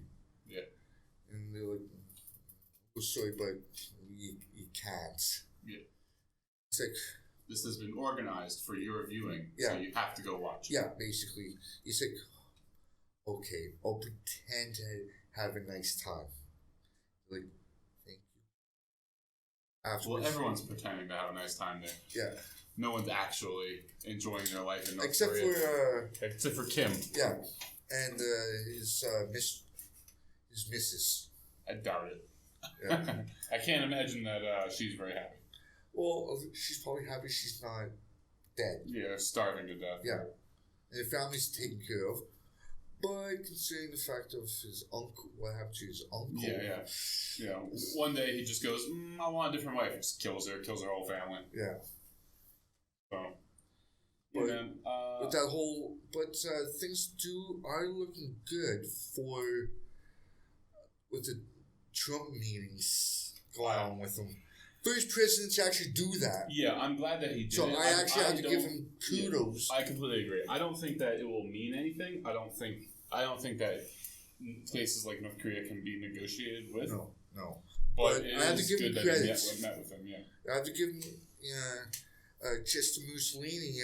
Just recently, Trump tweeted something about I think it was Iran. He was like, "Don't ever threaten America, or we'll destroy you." You know, I love that our president is so ridiculous. I love that he will tweet about destroying another nation. We will destroy you. He's great. He's the best. And more likely, they're sitting there going, "He's just crazy enough. He might actually do it." Yeah, people in Iran are like, "Did the president of America just tweet about destroying us?" It's like, what the fuck? Yeah, and he's probably just as crazy with him and Bolton. Yeah, it's perfect. Ramsey Bolton? The one that is National Security Advisor. I don't know that person. I'm not familiar with the cabinet, with the people. I stopped following the politics the moment he was elected president. It was too exhausting. I really didn't give a shit about politics until like 2015, until everything started really getting intense. Yeah. And then I did like a full year of like almost daily politics. And then after he became elected, I was like, okay, fuck this. And I went back to ignoring politics. And it's like Trevor Noah from The Daily Show actually called it. Called what? That Trump would have won. Oh, yeah? Just because of the rhetoric he was saying. And he goes, I've seen this in Africa. Yeah. Well, I mean, the Democrats really gave him the. Oh, yeah. I mean, they seem like they went out of their way to do a bad job. Yeah. But now we have a choice between Sanders and Biden. No, definitely Trump's going to win again. He's more popular than he was in 2016. Yeah, but I'm saying for the Democrat side, you got Biden, former VP. Hillary should run again. Yeah, then Kiss might as well call the Orange House. You got Biden, who was actually the former VP under Obama. Yeah. And Sanders, as he basically said, is socialist Jew. He is a character. Yeah. I feel like he's so. I don't get the feeling like he's as evil as Hillary Clinton, but I feel like he's just as dishonest as she is. Sanders? Yeah. When he talks about like socialism and wanting to help people, I get the feeling that he's just as dishonest as when Hillary Clinton talks about helping people. Yeah. He couldn't give a fuck. No, just that look on his face. He's gonna say whatever whatever he thinks you want to hear. Just to get in that White House. Exactly. And he thinks talking about socialism will get him in the White House. He's gonna preach socialism until the day he dies. It's like I was talking with a few friends of mine at my place, and I mentioned, well, if America would take even 10% of what they spent on the military and moved it... This is about $60 billion. Yeah. Moved it to what? The infrastructure of the Midwest. Infrastructure is way more expensive than $60 billion. Like, even that, just the initial investment. If we just 10% of what we spend in the entitlement system in America, that's... I think the entitlement system is like $2-point-something trillion. So, but America, if I'm not mistaken, America spends more on its military than the next 26 countries combined. 25 of which are your allies. Yeah, but that's because we're paying for their military budgets. Not for Canada. We're paying for their protection. Most of those countries are European countries, where they're all part of NATO, but America's the only one doing anything. Yeah. But I don't know. The problem I always have with America is that at least when money goes from the government into the military, we have something to show for it. Yeah, true. Every other avenue that money can take in the government, it just vanishes into thin air and nothing gets accomplished. True. Look at the education system. Look at the entitlement system. Look at all the benefit systems. They're all just, the money just fucking vanishes with no appreciable gain for the expenditure. And look at the Social Security now. Oh yeah. Most states, it won't exist for me. Yeah, or like most states are either bankrupt in that area or soon to be bankrupt. I'm 28. You won't have it by the time you're 60. Fuck no. By the time you retire, heck, I'm 40. And if I was in the States, it would be gone by the time I hit. If I was an American, it would be gone by the time I hit 60. Of course. I completely agree with that. They can't... Do you think they can just continue printing money forever? No. At some point... At some point, the other countries in the world are going to demand their money back. Yeah. And at that point, like, look at what happened back in the 90s to... I want to say Venezuela. But it was a Central or South American country where the World Bank stepped in and said, you can elect whoever the fuck you want, but we're taking over the finances. We're going to cut everything until you have a surplus. Yeah. Then we will start putting money back into... Yeah. America needs to do the same thing. We need 85% less government. We need 95% less politicians. Yeah. Like, for example, 2 senators per state. That's it. No, I mean, like... there needs to be radical cuts. Like, back in the 90s... Every budget needs to be cut by 50 or more %. Yeah. Like, for example, in Canada... Including defense, everything. Like, for Canada, back in the 90s, we had the Prime Minister, Jean Chrétien. He said it like it is. He said, we're going to balance the budget. We're going to be cutting things from healthcare, education, this and that, but the money that we're going to use the money that we're cutting to pay our national debt. Once it's down to a manageable level, and once we have a surplus, we can start putting money back into the places that we cut. Well, and even more so. I think America is digging itself in like $1 trillion a year at this point. 16 trillion at 20 something trillion. Yeah, okay, I was wrong about that. But it's going to be at one point it's going to. But that means you need to cut $1 trillion just to get to break even. Yeah. So if you want to start paying off 20 trillion, you gotta cut a fucking lot more. Like even $1.5 trillion, just so you can say in 10 years, in 15, 30 years you can pay it off, or 40 years. Yeah, because most of that money that you're paying the World Bank every year is going directly to that interest. That's it. Just the concept that the government is allowed to spend more money than it has is really idiotic. Is really shockingly idiotic and corrupt. Yeah.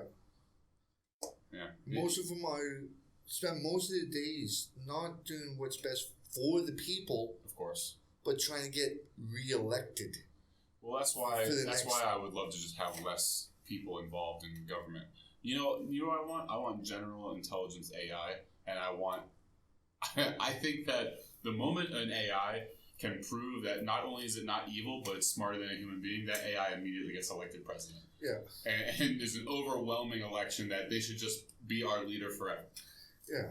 And then I think that's the only way that we can get to like a real utopistic, I don't know if that's a word, but utopian. There you go. Society is where you remove all the humans from the positions that would lead to corruption. And at the same point, I know you're probably going to get a lot of backlash for this one, but... All right, let me hear it. I like the idea of putting a limit on how many children a person can have. Octomom. So she has 8 kids, so you gas 7. No, okay, she has 8, you can keep the 8. But she already had 4 from a previous... So what are you worried about there? Overpopulation? Yeah. But that's not an issue.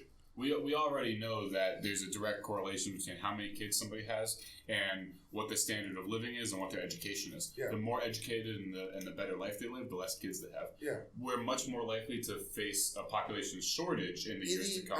There's that movie. Idiocracy. That's the one. Great movie. I can actually see but we're... us going that way. No. Or extinct. Oh, yes. Extinct, I think, is very likely. But I think... 100 years from now, every current second world country will be a first world country, and they'll have a decreasing population. And every third world country will be a second world country, and they'll have an aging population. Yeah. Like China does now. Like in China. Like, young Chinese people just don't even want to have kids, much less 5 kids. Like, for them to correct for the one-child policy, because that's been devastating. Because they only want to have boys, and now they have a massively aging population. And a gender gap of at least 20 or 30 million. 50 million. 50 million? On average, like I read everyone's got different numbers. I read in the China Daily that it was on statistically from like 2 or 3 years ago, or even last year, on average about 50 million more men than there are women. It's because brutal, and it's only getting worse. Yeah, because they want to carry on the family name. Yeah. And they abolished the one-child policy, so now anyone who's the child of a one-child family can have 2 children. Yeah. But the vast majority of young Chinese people don't want any children. They want 0. Exactly. It's like I was talking with one coworker, and she was explaining it to me. It's like, if you and your husband are single children, you're allowed to have, under the previous 2 kids. Under the previous one-child policy. You're a single child. Your husband's a single child, you're allowed to have 2. Yes. If you live in in the farmlands, and your first child is a girl, you can have another one. If that's a girl, you can try for a 3rd. Mm-hmm.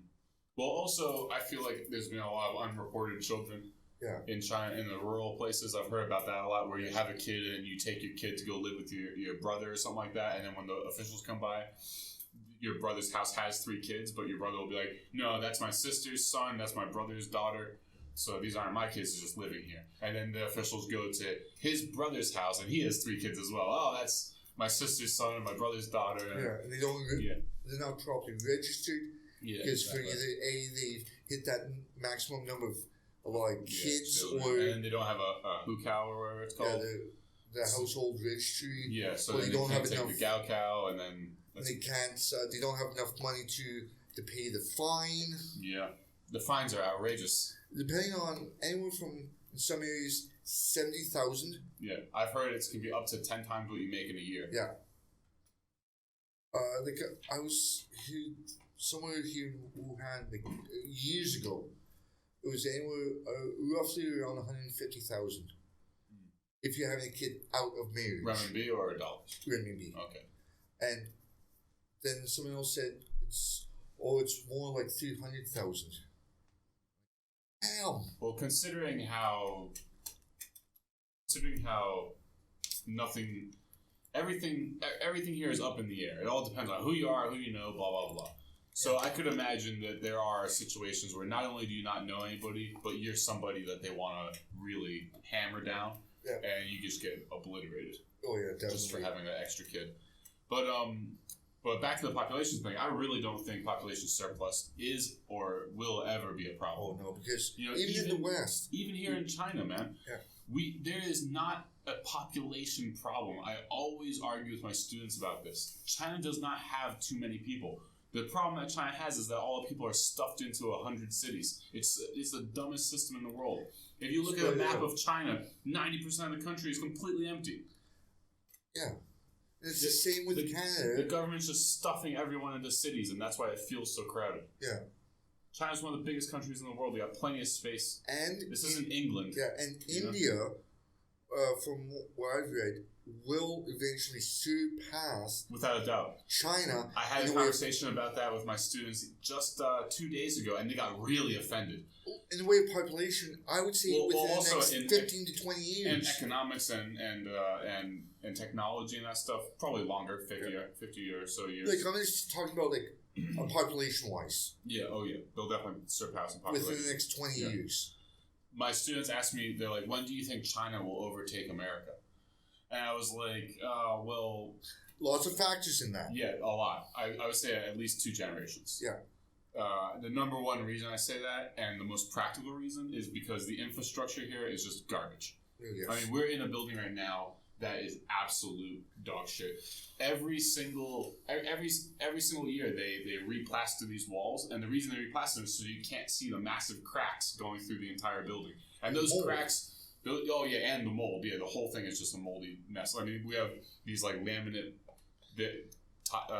floorboards that look like wood, but they're not real. And underneath, there's like a 1/4 inch of mold. I'm sure. Yeah, and I bet they had to rip these up every like 2 or 3 years just to scrape off the mold. No, I bet they don't even scrape the mold. They just leave it be. Yeah, they just put it back down. Yeah, it's like I was at a school in Jiangxia.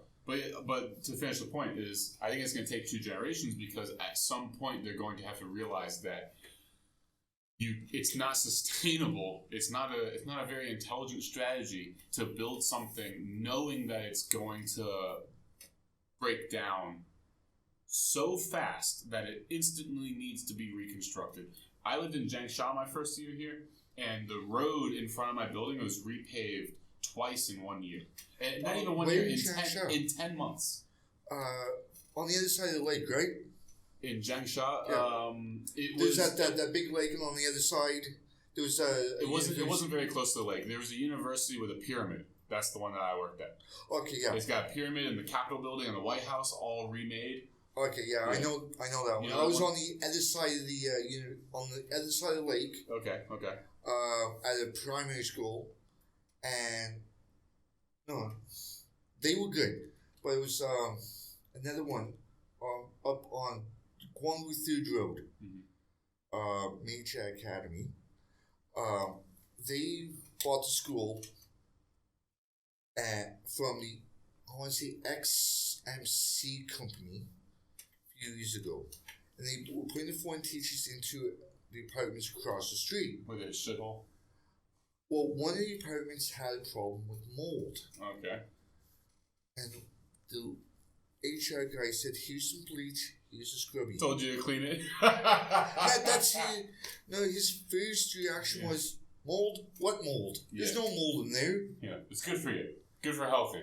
And the woman got sick. Yeah, of course she did.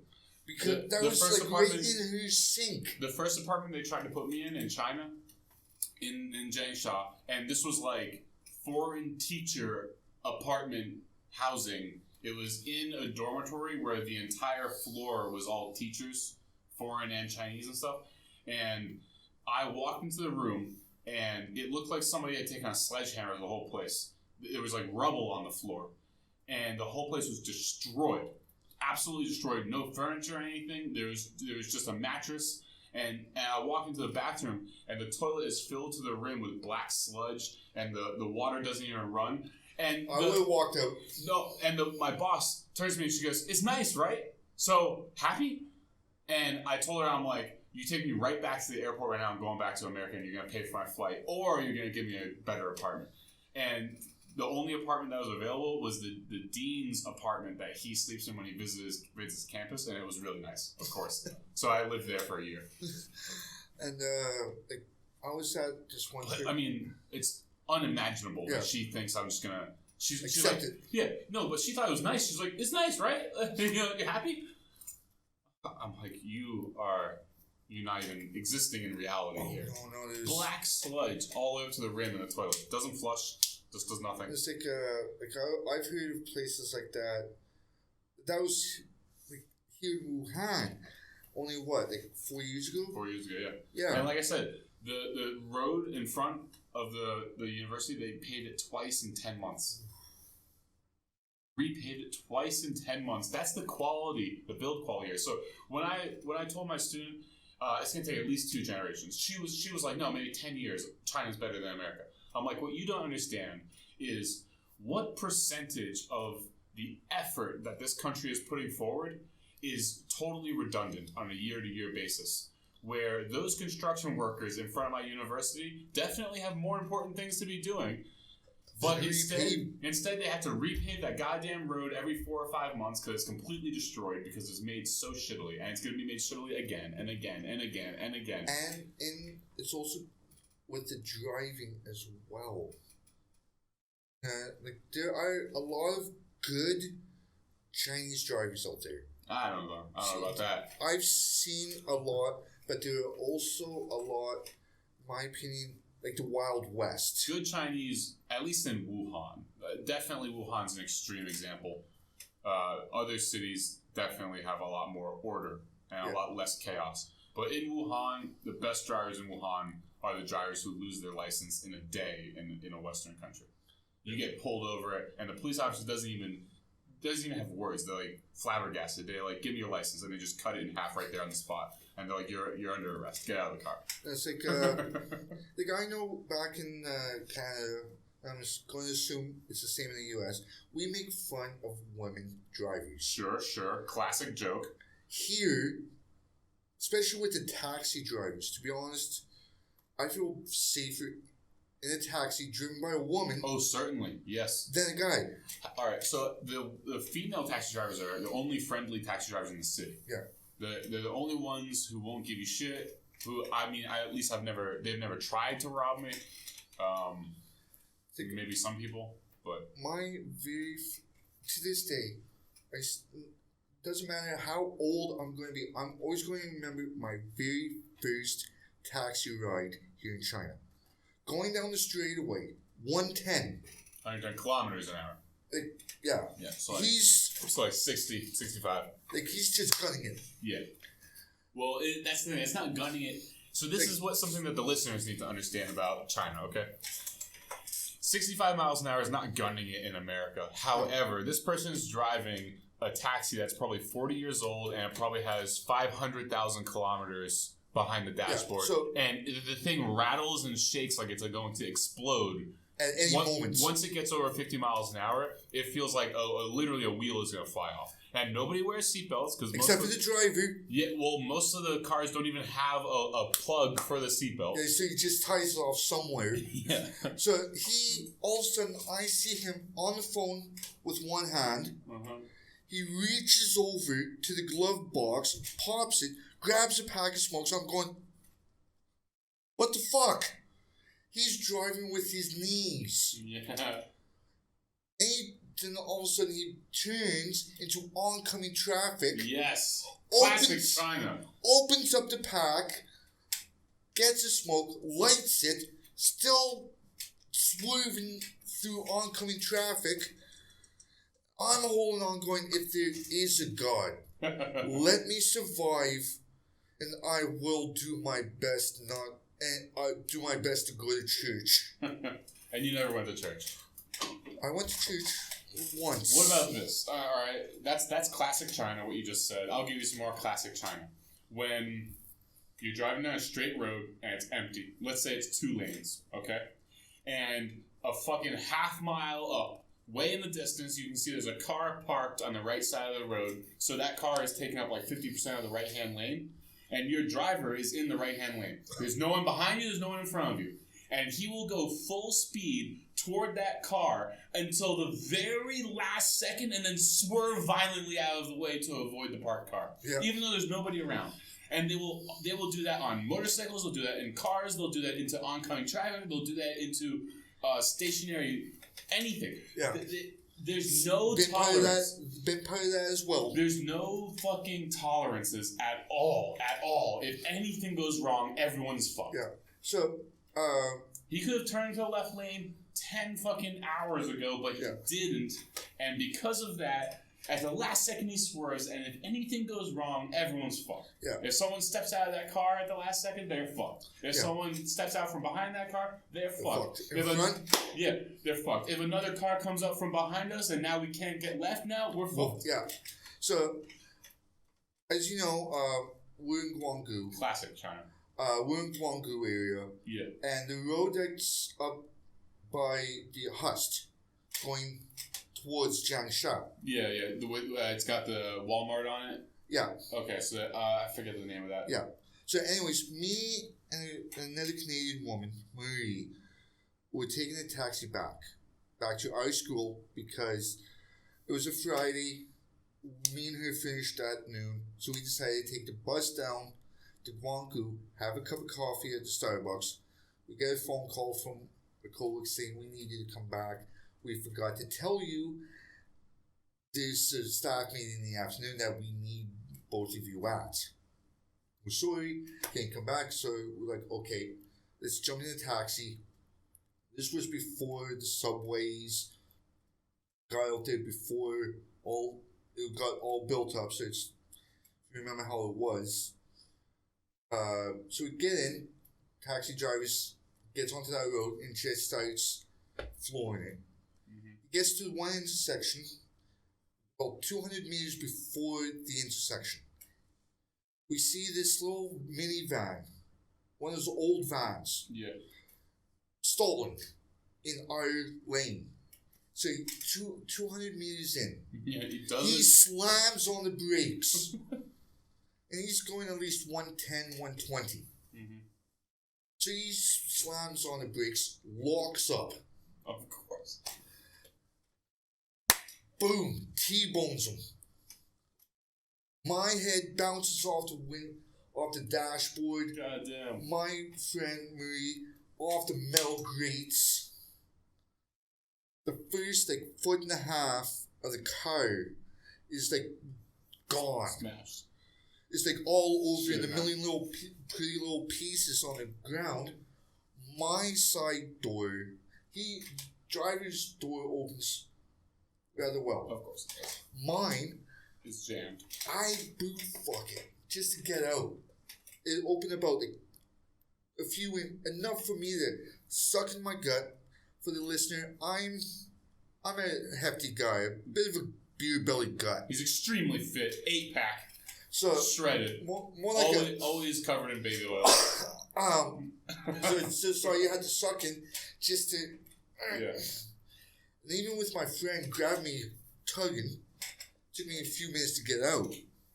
Was there a cage between you and the driver? Yeah. Yeah, of course. So I'm sitting. I finally get out. She's like, "Am I bleeding?" And I'm like, "No, am I?" Definitely concussed, I'm sure. Yeah. So we phoned the HR and said we're going to be late. Call the police? The police was actually about 50 meters behind them when it happened on the other side. And they're like, go. No. We're getting checked out. And then someone from my school comes and goes, what's going on? We're getting checked out. We want to drive one of you two to cover. To pay through the nose. Dude, I hold the drivers so responsible, and they drive so recklessly as if nobody's life has any value. Yeah. And so, thankfully, the only accident I've been in, I was on a bus that hit a car, and it didn't hit it going fast. The car just tried to cut off the bus, and you know how Wuhan bus drivers are like, "Fuck you, I'm a bus." They just drove right through the car, just pushed him out the way. And then they shouted at each other for a half an hour, and everyone just got off the bus and walked away. Yeah. But I've never been in a car that's been in an accident, thank God, and I'm knock on wood. But I hold the taxi driver 100% responsible, and they drive so recklessly that I always tell myself, if we get in an accident, I'm going to ruthlessly assault the driver. Oh, yeah. I'm not going to let him get out of the car. I'm going to beat the shit out of him. Because I know he's not going to face any penalty. Yeah. And they so recklessly put our lives in danger. I mean, for the people listening, they probably think we're exaggerating. These people drive with a death wish. A death wish. I'm not saying that they're reckless. I'm not saying that, they drive fast or, I'm not easily scared in a car. All right, Mine. they drive as if life has no value, and especially theirs and other people's, all people's, everyone's life has equally no value to the eyes of a Guangzhou taxi driver, Wuhan taxi driver. My uncle, he's a mover in Toronto, so he has to deal with a lot of crap from Toronto, especially the traffic jams and this and that. And I was telling him he has anger management issues, especially on the road. Like, don't come here. I mean, seriously, do not come to China if you have road rage. The driving here is shocking. You know, there's no way that we could explain it to people. You actually have to experience it for yourself. Do you know what the very first experience I had when I landed in Wuhan? So I came into Beijing and then spent like 4 hours lost, and then I got on a train and came straight to Wuhan. So I didn't really experience Beijing at all. Yeah. I got off the train in Wuhan. Wuchang or Hangzhou? I think this was the Wuchang one. Okay. Yeah, north of the lake. Yeah, that's the one. The big one. Yeah. That's probably the one they would have sent you to. And I came out of it. I was there to meet a friend of mine. A friend of mine was meeting me, I should say. And as I walk out the front door, and he told me to just wait for him at the front door. I walk out the front door, and there is a literal garbage fire 10 feet away from me. There is an overflowing trash can that has flames shooting out of it. And the whole area stank like burning rubber and burning plastic. And I was like, oh, China. Welcome to China. Yeah, welcome to Wuhan. Exactly. And then we got into a taxi and drove from there to Shudong. And it was bananas. Yeah. And so, I've had taxi drivers drive toward a green light, and then as it turns red, they don't slow down. No. They speed up. No. This guy didn't. This guy was chain smoking, of course, with all the windows rolled up.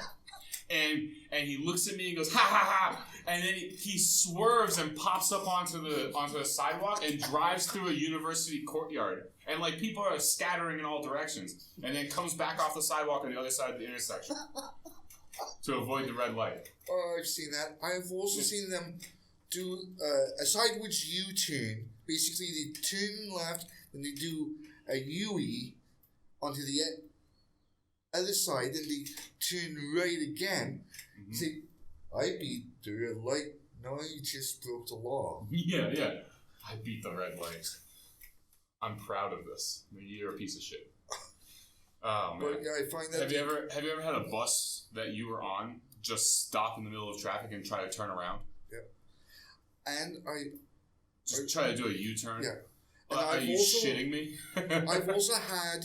And that just causes like a 5-hour traffic jam in both directions. Yeah. Because this piece of shit's trying to turn around. Because he missed his turn. And he doesn't want to take the next right turn. I've also had the opportunity. One day I was on the bus coming home. And all of a sudden I feel. Yeah. Like a. Something touching your leg. Yeah, but it was more like touch my ass. Okay. Because that's where my pocket was. So I got behind me, I just grab the iron. And I get off. With the guy behind me, with him holding my wallet in his hand. I started throwing my punches. Yeah. So the bus stops, driver gets off, it was packed. And he comes over, breaks it up, asks what's going on. Of course, my Chinese is not that good. Some of the younger university students saw what happened, and they were explaining it to him. Their English was okay, enough to translate the basics of what he was saying, what I was saying, and to everyone involved. China's so fucked, though, because it literally doesn't matter what he did to you. The moment that you put your hands on him because you're a foreigner, you're probably going to go to jail. Actually, what had happened saved my ass. What happened? The driver said, because a few of the others people said, yeah, I felt something on my backside too. So the driver said, show me a bag. You fill with wallets? 12 different wallets, 3 of them belonged to people on that bus. So you should have just kept kicking his ass. They would have supported you, I bet. The bus driver said, "Here's your wallet. Yeah.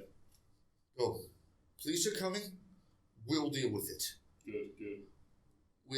If there are foreigners involved, a lot more paperwork we don't really want to do. Yeah.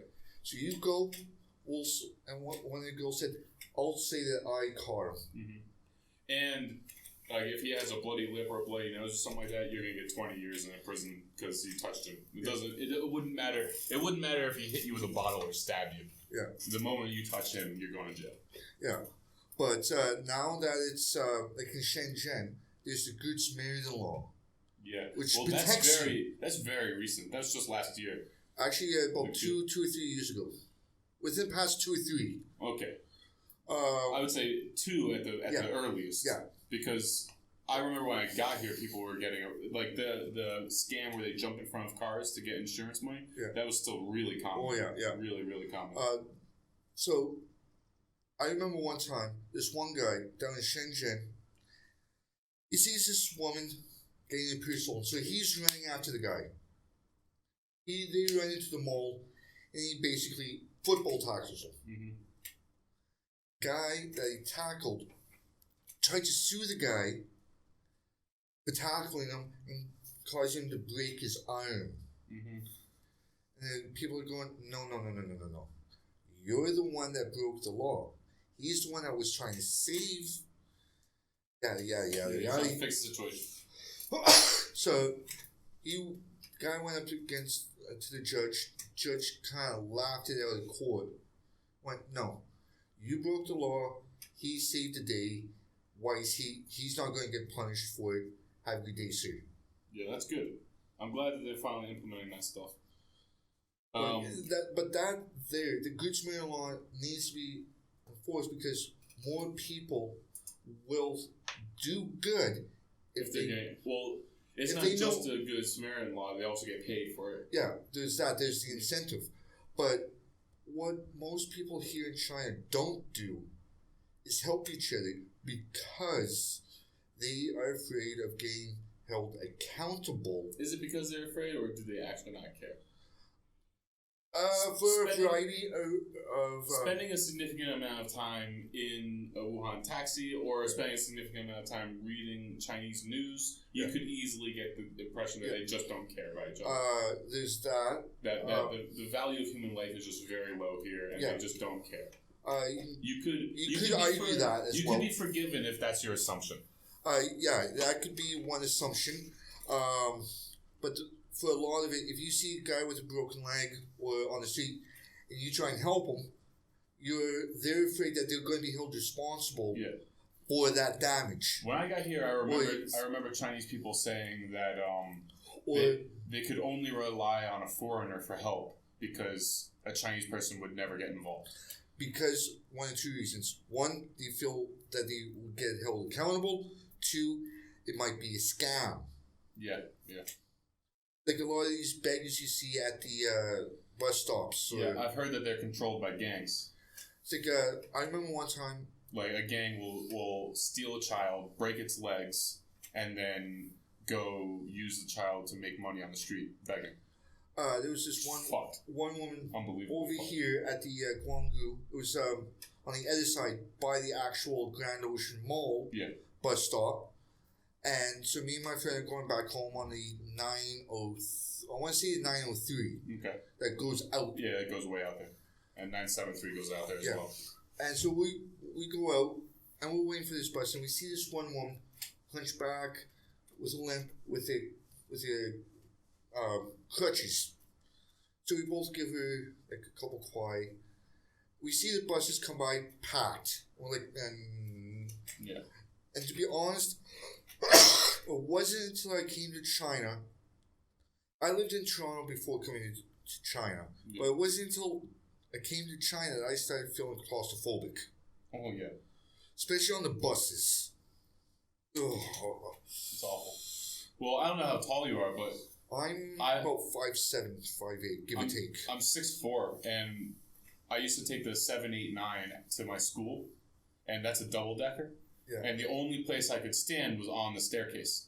And so when I would get on the bus in Jiangsha, it would be empty, so I could get a seat. But then coming home, I would have to get on the bus in southern Guanggu by the hospital down there. And of course, it's already 100% full when it gets there. Yeah. Like you have to very, very, very aggressively. And I'm a pretty big dude. I'm talking about maximum force people out of your way in order to get enough space to get onto the bus and off. But then once I'm on, there's literally nowhere that I can stand up straight except the staircase. And so then I forced my way to the staircase and then forced my way onto the staircase because it was a solid 2.5, 3 hours sometimes to get home. And then you have to... So I'm not going to stoop over for 3 hours. Yeah, and there was also one time where you sometimes have to literally force your way off. Yeah, elbows up. And elbows up, and force people out of the bus just so you can get off. And then the moment you're off, for people listening, imagine crossing your arms in front of your chest casually, and then imagining in the same position, but lift your elbows up in front of you like points, and that's what you gotta do. Cross your arms, lift your elbows up, and we're talking about maximum force here because there are hundreds of people on this bus. Way past capacity. Yeah. I mean, it's like a sardine can. It really is. It's like a sardine can. There's no space. None. Every time I get on a bus like that, the Weird Al song. Which one? The one about the another one bites. The parody of another one bites the dust. Yeah. Another one rides the bus. Yes. Another one's on and another one's on. Well, I had an intense loathing of bus drivers for a long time because of how apathetic they were about the passengers.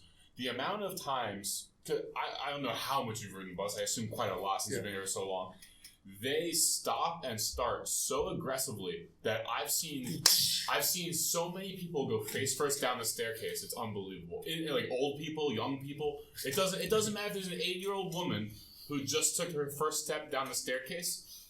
The moment the last person gets out of the doors close and he just goes fucking pedal to the floor and she goes flying down the staircase. Gets totally fucked up, all bloodied and fucked up. Nobody cares. Yeah. Bus driver doesn't care. All the passengers don't care. He's probably pissed himself laughing. Dude, yeah. One time I was coming down the stairs and I was holding on to the railing and I still fell down the stairs and my hand got caught in the railing and I broke a finger. A buddy of mine got here in Wuhan. He was standing with the doors open and closed at the back. That's the only place me and him could have stood. I managed to get that 1 square inch on the step. So I'm holding on to the railing, to the railing on either side and that 1 square inch on the step. So I'm looking like Christ here. And he's standing there basically where the door swings open. Where it folds into the wall kind of. Yeah. And he gets his foot smashed. Yeah, naturally. And he's yelling at the bus driver. He was here for at least 2.5 years longer than I was at this point. This was my first 6 months. So he's yelling at the bus driver to close the door. Well, he'll come. He's an MMA guy. Yeah. The bus driver doesn't give a fuck. Yeah, so he's like, "Oh, close the fucking door. Well, I'm just gonna put your head through the window." Yeah. Bus driver's like, "Stop, hike." What? So eventually, the bus driver closes the door. Man, have you ever had... You could, like I said before, you could be forgiven if you thought that they just don't give a fuck. Yeah, and I don't care about each other. To be honest, if that is the case, I would not blame them. I do. But I certainly blame them. Try this. 100%. I blame anyone who just doesn't care about other people. It's definitely... One of the things that I've grown to accept that's probably not going to change anytime soon is people lifting their newborns or 6-month-olds. I know where you're going. Chicken, spread eagle, and having them poop or pee in garbage cans over bushes, drains. But the sickest thing I've ever heard, seen, was a Saturday afternoon, 6.5 months in after my first week coming into China. I'm sitting down having McDonald's. And I'm taking my delight in it. It's like my once a week ritual. Go in McDonald's, have a bit of The rest of the week, I have Chinese. Yeah, for 90 seconds, you try to pretend that you're not in China. Yeah. I know how you feel. And I'm eating. I look up, see this dad squatting down. I'm thinking, okay, he's playing with his son. Yeah. Lo and behold, he spreads equal his son, who's about 5 months at this point. Needless to say, this is in the middle of the dining hall. Oh yeah, naturally. It wouldn't matter if this is in the middle of a fucking Gucci store. Yeah. 10 feet away, literally 10 feet away, is the bathroom. Yep, sure it is. And he's sitting there, spread eagled his tallest son, and his son, no diaper, no nothing. Because that's how they rock babies here in China. They just have assless chaps. Yeah. And they just shit anywhere. And he starts dropping a deuce and piddling. I don't blame the baby for this. Of course not. I blame the shithead of a dad. Of course. It's 100% his fault. And I put my food down. Yeah. And this was in Nanhu in Hongshan area where I live now. I've moved back to the area. So the people that ran that particular McDonald's, their daughter went to the school I taught at. Long since graduated, long since now at university, somewhere. So anyways, they see me close up and they see the look of disgust on my face. And they look around and they see the same look of disgust on several other Chinese people. Go, what's going on? Then they see the man squatting down, letting his son crap in the middle of the dining hall. They went, no. They said, there's a bathroom 10 feet away. You can't see the bathroom sign from where you're standing. They give him a right bollocking, a right yelling to. It's one thing when you see a baby shitting. Yeah. Okay. When I first got here, it was probably like my first month or so. I was still getting used to that whole bus grind back and forth into the city. And one day I was on my way into the city, which means I had a seat. I was on the second floor. And I was looking at my window because we're just stuck in endless traffic. I mean, without traffic, it would be 30 or 40 minutes to get in. With traffic, about an hour and a half to 2.5 hours. That. No, you're on crazy. On a light traffic day. On a great day, 2 hours. On a great day, 2 hours. One day it went far past 5 hours, and it's only like it was only like 15 kilometers. Yeah. It was like 8 miles maybe. Yeah. But I still didn't know the way, so it's not like I could go walk.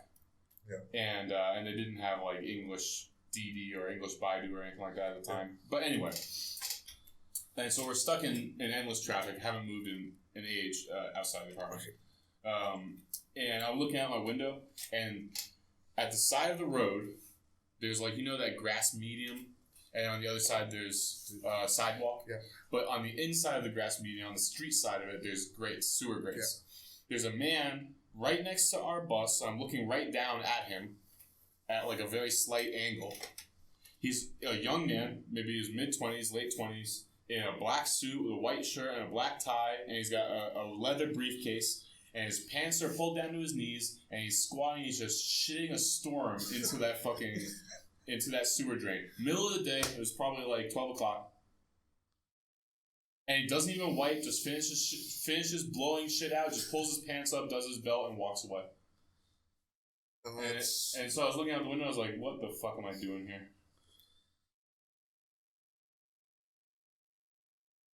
China's such an extreme place, Yeah, you get a lot of very good, very helpful people, but then you get... That night I probably partied with like Siberian ballerinas or something like that, so I completely forgot about this shitting businessman. China's such a extreme place, it's all so good or so bad. That's what keeps it exciting. That's why we're here, right? Yeah, just go from one to the other. Just, nothing but extremes. It's like, I was going to say something, but I forgot. But yeah, it's just one to the other. It's like being bipolar. Wake up one day, flip a coin. Yeah. what is it going to be today? Yeah, 100%. Especially when utilities just don't work on a daily basis. Yeah. You wake up one day and you go to wash your hands or like wash your face or take a piss in the morning or something like that. Water just doesn't run. And they go, oh, we told you. It's like, no, definitely didn't. And it just doesn't run for like 3 days or 4 days sometimes. Like that. Fuck you. You know. It's real bad when you like just got back from the gym or something, and the water doesn't run for 3 or 4 days. And like, well, I just have to stew in my own filth for a few days. That's China.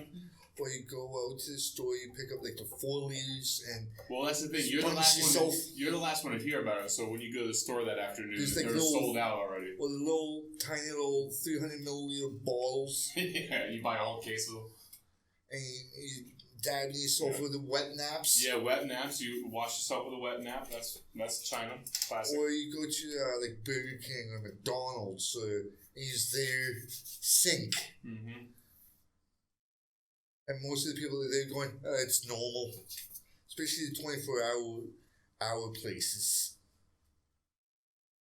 Yeah. It's hard to do anything in China and it not be normal, unless what you're doing is normal in another country, and then it's very strange. Yeah, it's like when I was again living back home in Changsha.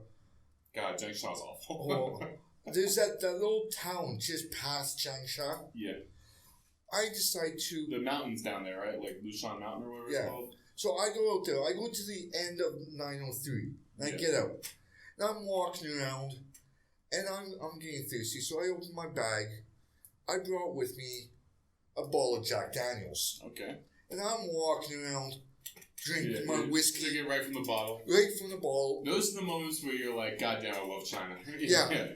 And also, walking right down the street with a bottle of Jack Daniels in your hands, just swigging it. No one looks at you bats twice. an eye. No one bats an eye. Exactly. Then all of a sudden, best country in the world.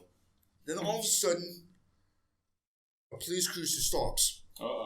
It's lunchtime, and they get out. And one of them speaks English. Goes, "Where are you from?" I'm like, "I'm from Canada." He's like, "Do you have a passport?" I'm like, "Well, it's with my school. I'm getting a new visa." They're like, "Oh, okay. Have you had lunch yet? Have you eaten?" Common question here. Very common question. Have you eaten? It's there. It's a courtesy. It's there. Hello, how are you? Have you eaten? Yeah. Well, it also shows like friendliness and affection. It shows like an interest in your well-being. So I go, well, not yet. I'm just trying to find a nice restaurant to eat, or in my case, drink my lunch. Yeah. They go, oh, with Jack Daniels, very good. We have some. Like, which one of you are driving? Doesn't matter, we've been drinking for an hour now. We've been drinking all day, fuck it. So in the this is Changsha, there's no one here, it's all farms. What are we gonna do, hit a cow? And I'm like, okay, let's sit down. So we find this little hole-in-the-wall place. I was drinking before I even pulled out that liquor. Because I had a bottle of vodka in my bag as well. I've been drinking on the bus. Mm-hmm. And the flask I had in my bag, my coat pocket. So since I'm on the bus, I was taking little nips of the flask. So we finish off the bottle. And I pull out the vodka. They're like, it looked like to them it was like their Christmas day. He's got more liquor. So we polished off that. I get up. Then I was a bigger man. Mm. I was pushing about like 110 kilos. Okay. So now I'm down to about like 90. That's pretty good. Yeah. So they're like, let's keep going. I'm like, okay, 2-4 bottle of moose piss. Chinese alcohol. Which one though? Were you drinking Snow. Baijiu? Snow. Snow, okay, alright. So it's like beer flavored water. Yeah. Then all of a sudden about for the Westerners, what would be a good brand? Like Natty? It'd be like Natural Light or Natural Ice. That would maybe even weaker. It's like what, 1.8%? Yeah, about that. Yeah. So we're going So they bring us a 2-4 of the bottles. Mm-hmm. And we're just going, I'm just going through it like it was nothing. Yeah, it's just water. And so I basically You're becoming less and less drunk with each beer. Yeah. I'm basically sobering up. Yeah. Classic. And they're basically just... They're getting tanked. Yeah. I've had about 18 by myself. Because as soon as I get loose enough, I just... Yeah. That gag reflex is gone for alcohol. Yeah. You don't even taste it anymore. It's just like bam, bam, bam. Yeah. So I'm just going, putting them down. 18 beers later. Mm-hmm. They each had 3. And we look at the time, it's like 5 o'clock in the afternoon. And there are 2 tables beside ours. It was like the same length as the desk. Yeah. And thickness. They're probably 5 feet long. Yeah. Filled edge to edge with bottles of beer. I just stopped counting it after like the first case. Yeah. And I just kept going. I go, where's the washroom? I gotta drain the lizard. It's over there. Went, took a piss, came back. I'm like, okay, I can go home now. I'm sober. It's the Chinese alcohol. They're like, one more thing. Bye, Joe. Yeah, fuck bye, Joe. And I'm like, fuck. Then so one of them brings out the cheap shit. Yeah, the plastic bottle. Yeah, I had Baijiu my first day in Wuhan. That after the garbage fire, we went and had some Xinjiang breakfast. Not to derail here, but we had Xinjiang breakfast and we had betel nuts and Baijiu. It was a brutal first day. The Jinjo, the orange, the brown one. Yeah. Jinjo is actually pretty good. Yeah, Jinjo with some Pepsi or some Coke. Yeah, I can deal with that, but the clear stuff. Yeah, Baijiu is a whole different animal. It's ruthless. I brought 2 balls back. There's a friend of mine, he's bragging about how he has a high metabolism, that he can't get drunk on no matter how much he drinks. Yeah, it sounds like he just doesn't drink very much. Or he can always hold his own. So I bring a bottle of Baijiu back. And I go, here's a shot. He's like, no. Give me has a coffee mug. He's like, fill it. So for people who are listening, who don't know what Baijiu is not any stronger than normal liquor. It's like 40%. It, though, is probably... I'm not very experienced with foul-tasting substances, but it is by far the most disgusting thing that I've ever tried to drink. And I've drank a significant amount of it. Yeah. I've never had one drop of Baijiu hit my lips and not immediately regretted it. It's fucking foul. It's disgusting. It is like, what would you describe it like? Turpentine, yeah, like paint thinner. Yeah. I had an old man at a wedding once, the first time I drank Baijiu. We were both getting pretty fucking hammered. And he spoke pretty good English, so I was like, why do people drink this? It tastes like shit. And he's like, nobody drinks it because it tastes good. He said, we drink it because it's a man test. The test is not, do you get drunk? The test is, can you stomach how fucking disgusting it is? Okay, yeah, I can get that then. So, I decided to pour him... He was like an 80-year-old Chinese guy. Yeah. So I decided to pour him to the brim of a coffee mug of Baijiu. And he backs it. It's disgusting. Then he stands up. I'd be less disgusted if it was a coffee mug of horse piss. Yeah. So he stands up, his eyes roll back, and he hits the floor. Yeah. Oh, God, that's gross. He probably went blind. And then he wakes up the next morning and goes, who cut the number of that bus that hit me? Yeah, I bet. And I'm like, right here. Why do you think most of the time people take shots of this? Yeah. Have you ever had a fake alcohol experience here? Once or twice. Yeah, at Helen's, drinking those whiskey cola buckets. No. Again, for Vox. People. Oh yeah, I'm not a big fan of Vox. I think it's overrated. But there's nothing wrong with it, but prison's so much better. Anyway, people who are listening, you can go to these shitty chain bars called Helen's, and you can get whiskey cola buckets. Where it's 25 RMB, which is like what, $4? About that, $4 or $5. Yeah, and it's maybe what would you say the volume is? Like half a liter, maybe a liter, something like that, somewhere between half a liter and a liter. And it's probably like a 50-50 mix of Coca-Cola and like the cheapest whiskey you could ever imagine. And this bar, I should say, is famous for using fake alcohol. And fake alcohol is really common in China, where it's like basically rubbing alcohol with food dye. Yeah. And it makes you horrendously sick. You feel like you're going to die. And you have a hangover the next day. That doesn't even make sense. Yeah, and I've had my fair share of hangovers. And with real alcohol? With real alcohol. But it's a different feeling with that fake shit. It's like I remember one time. Feels like your stomach's on fire. It feels like you have internal bleeding. Yeah. Like I remember one time. You probably do. Yeah. I remember one time, again, Changsha, second year, same school, Brits. We were watching a football match, European football, soccer to the North Americans.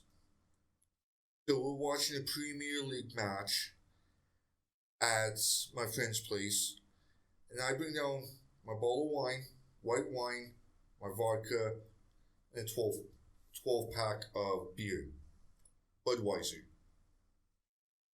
So I wanted to get rid of it. They're like, okay, we have some Chinese beer. We have Corona. They brought vodka, tequila, Jack Daniels, and Jimmy Beam for the game. So we're sitting there watching on the big screen. By the end of the first half, I had already finished off my wine, my vodka, my beer, delved into their beer, and finished off their bottle of wine by the end of the first half. I don't remember how I got home. All I remember is waking up the next morning in my bathroom, pants down on my ankles, and shower on. That's the only time I've actually blacked out.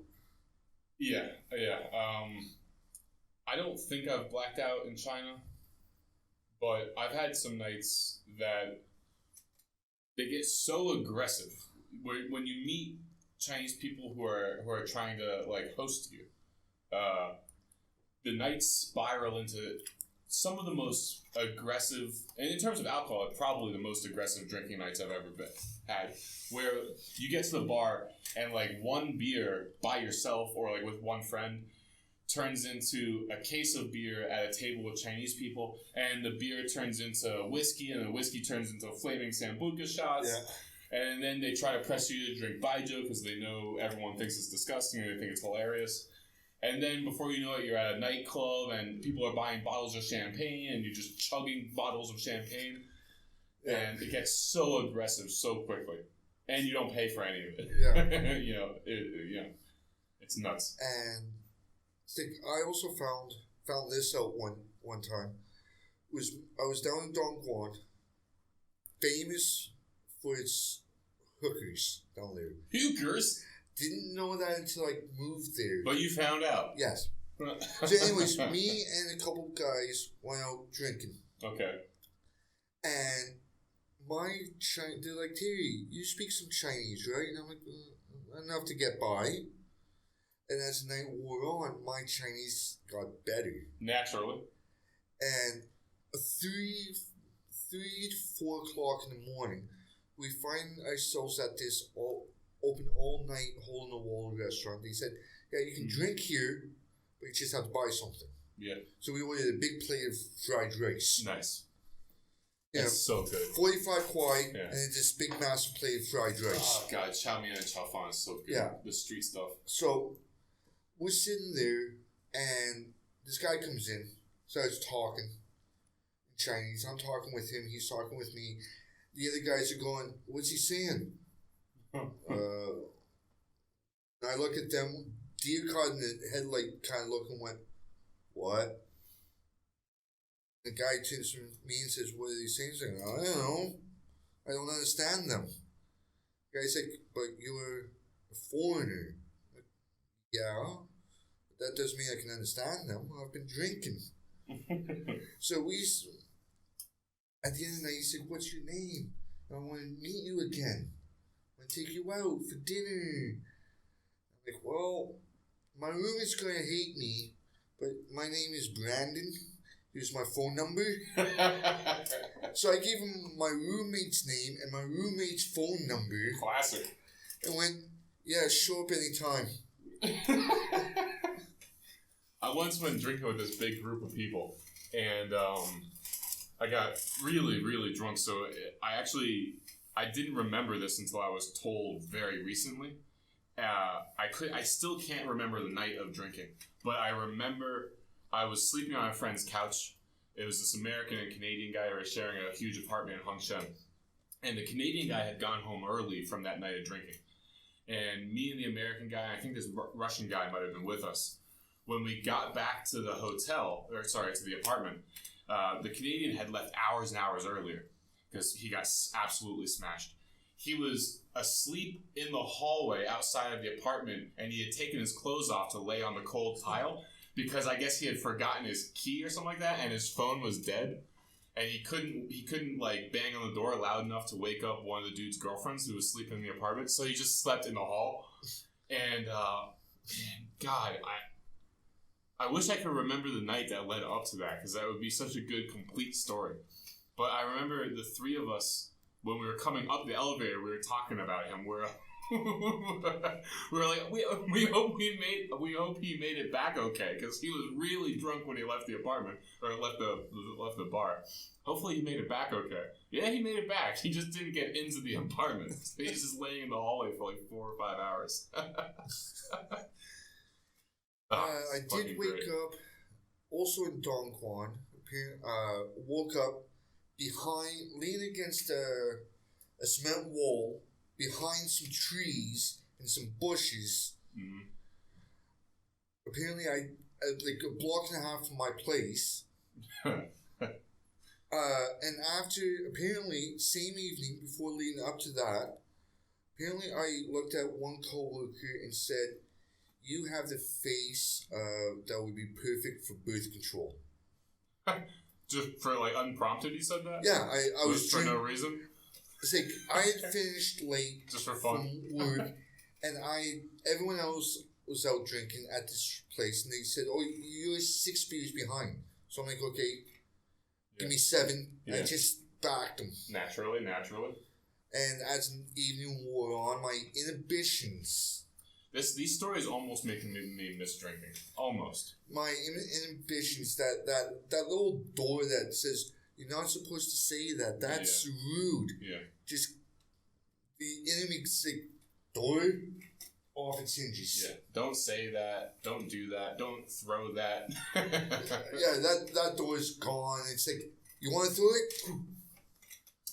I just pint of beer, finished it. I'm like, dangerous. And I just opened my hand and let it fall to the ground.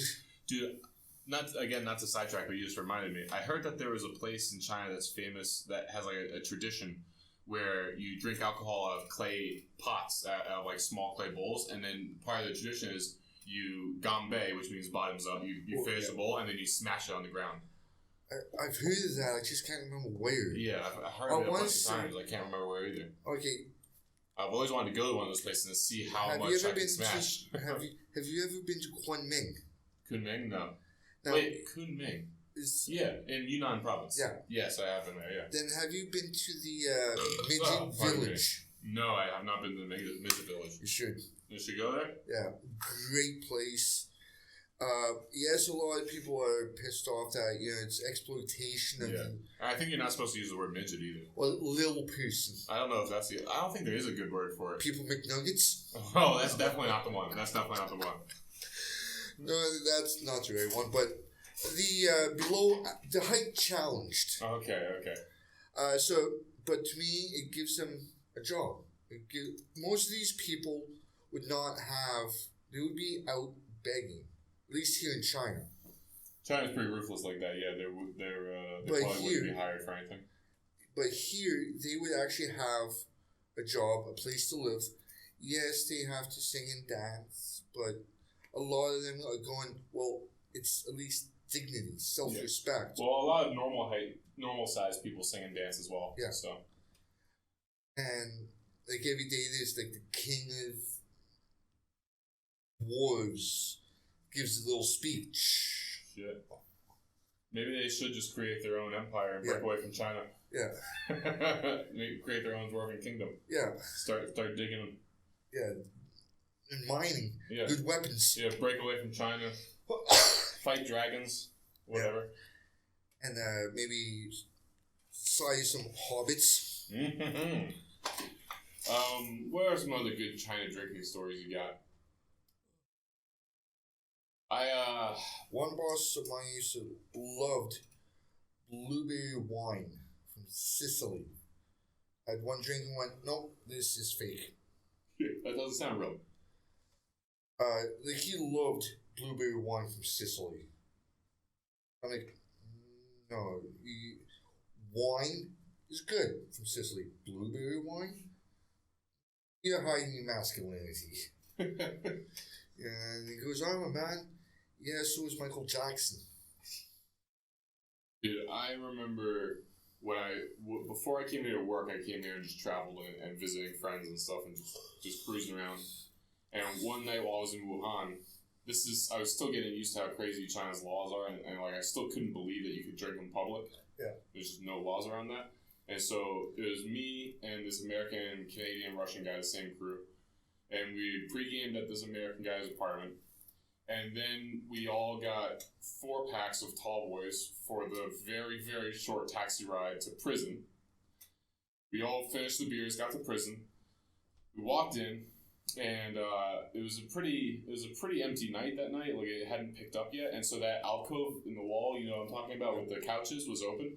So we took that and we ordered 16 rum and cokes. So it was a pretty aggressive night, as you can tell.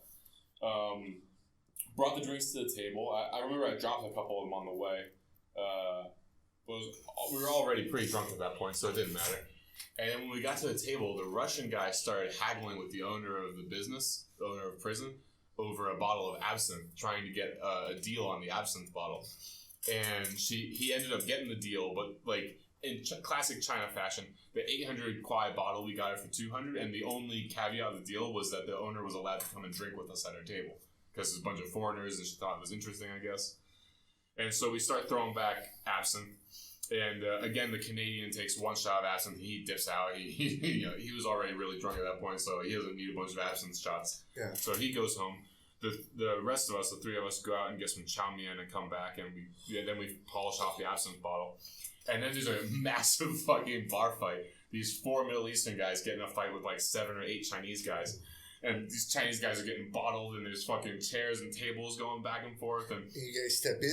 We did, actually, in like a guanxi move. For people who are listening, guanxi means relations in China. And guanxi is everything. And so, in like a guanxi move, me and the Russian and the American guy is bigger than me, and the Russian guy, he's just Russian. So we step in, we break up the fight pretty easily. The Middle Eastern guys run, of course, because they're not Chinese, so they're at fault no matter what. And the Chinese guys are just in shock at what happened. And right before the fight happened, I remember this very vividly because I remember the fight so well. So I remember I was having a conversation with a guy from Afghanistan, and he was explaining to me why he's thankful that America went into the Middle East, because if he was like, if it wasn't America, it would be Russia or China. And the same terrible things would be happening, but the world wouldn't hear about it. I was like taking shots of absinthe. I was like, man, that's heavy as fuck. I'm not trying to have this conversation. This is a heavy conversation. And then fucking crazy bar fight happens. Great night in prison. Classic. Yeah. Anyway, you want to go smoke a cigarette? Actually, that actually reminds me of one time. Yeah. Again with the Brits, we went out to prison. On the way back, again, when I drink to forget. Aggressive. Yeah. So I'm outside walking, and I see this Chinese bloke, like, bitch slap his woman, and she falls down. He grabs the coat, puts it on. Yeah. It's like 3 o'clock in the morning. Again, people who are listening, abusive like husbands and boyfriends, extremely common. Yeah. Yeah.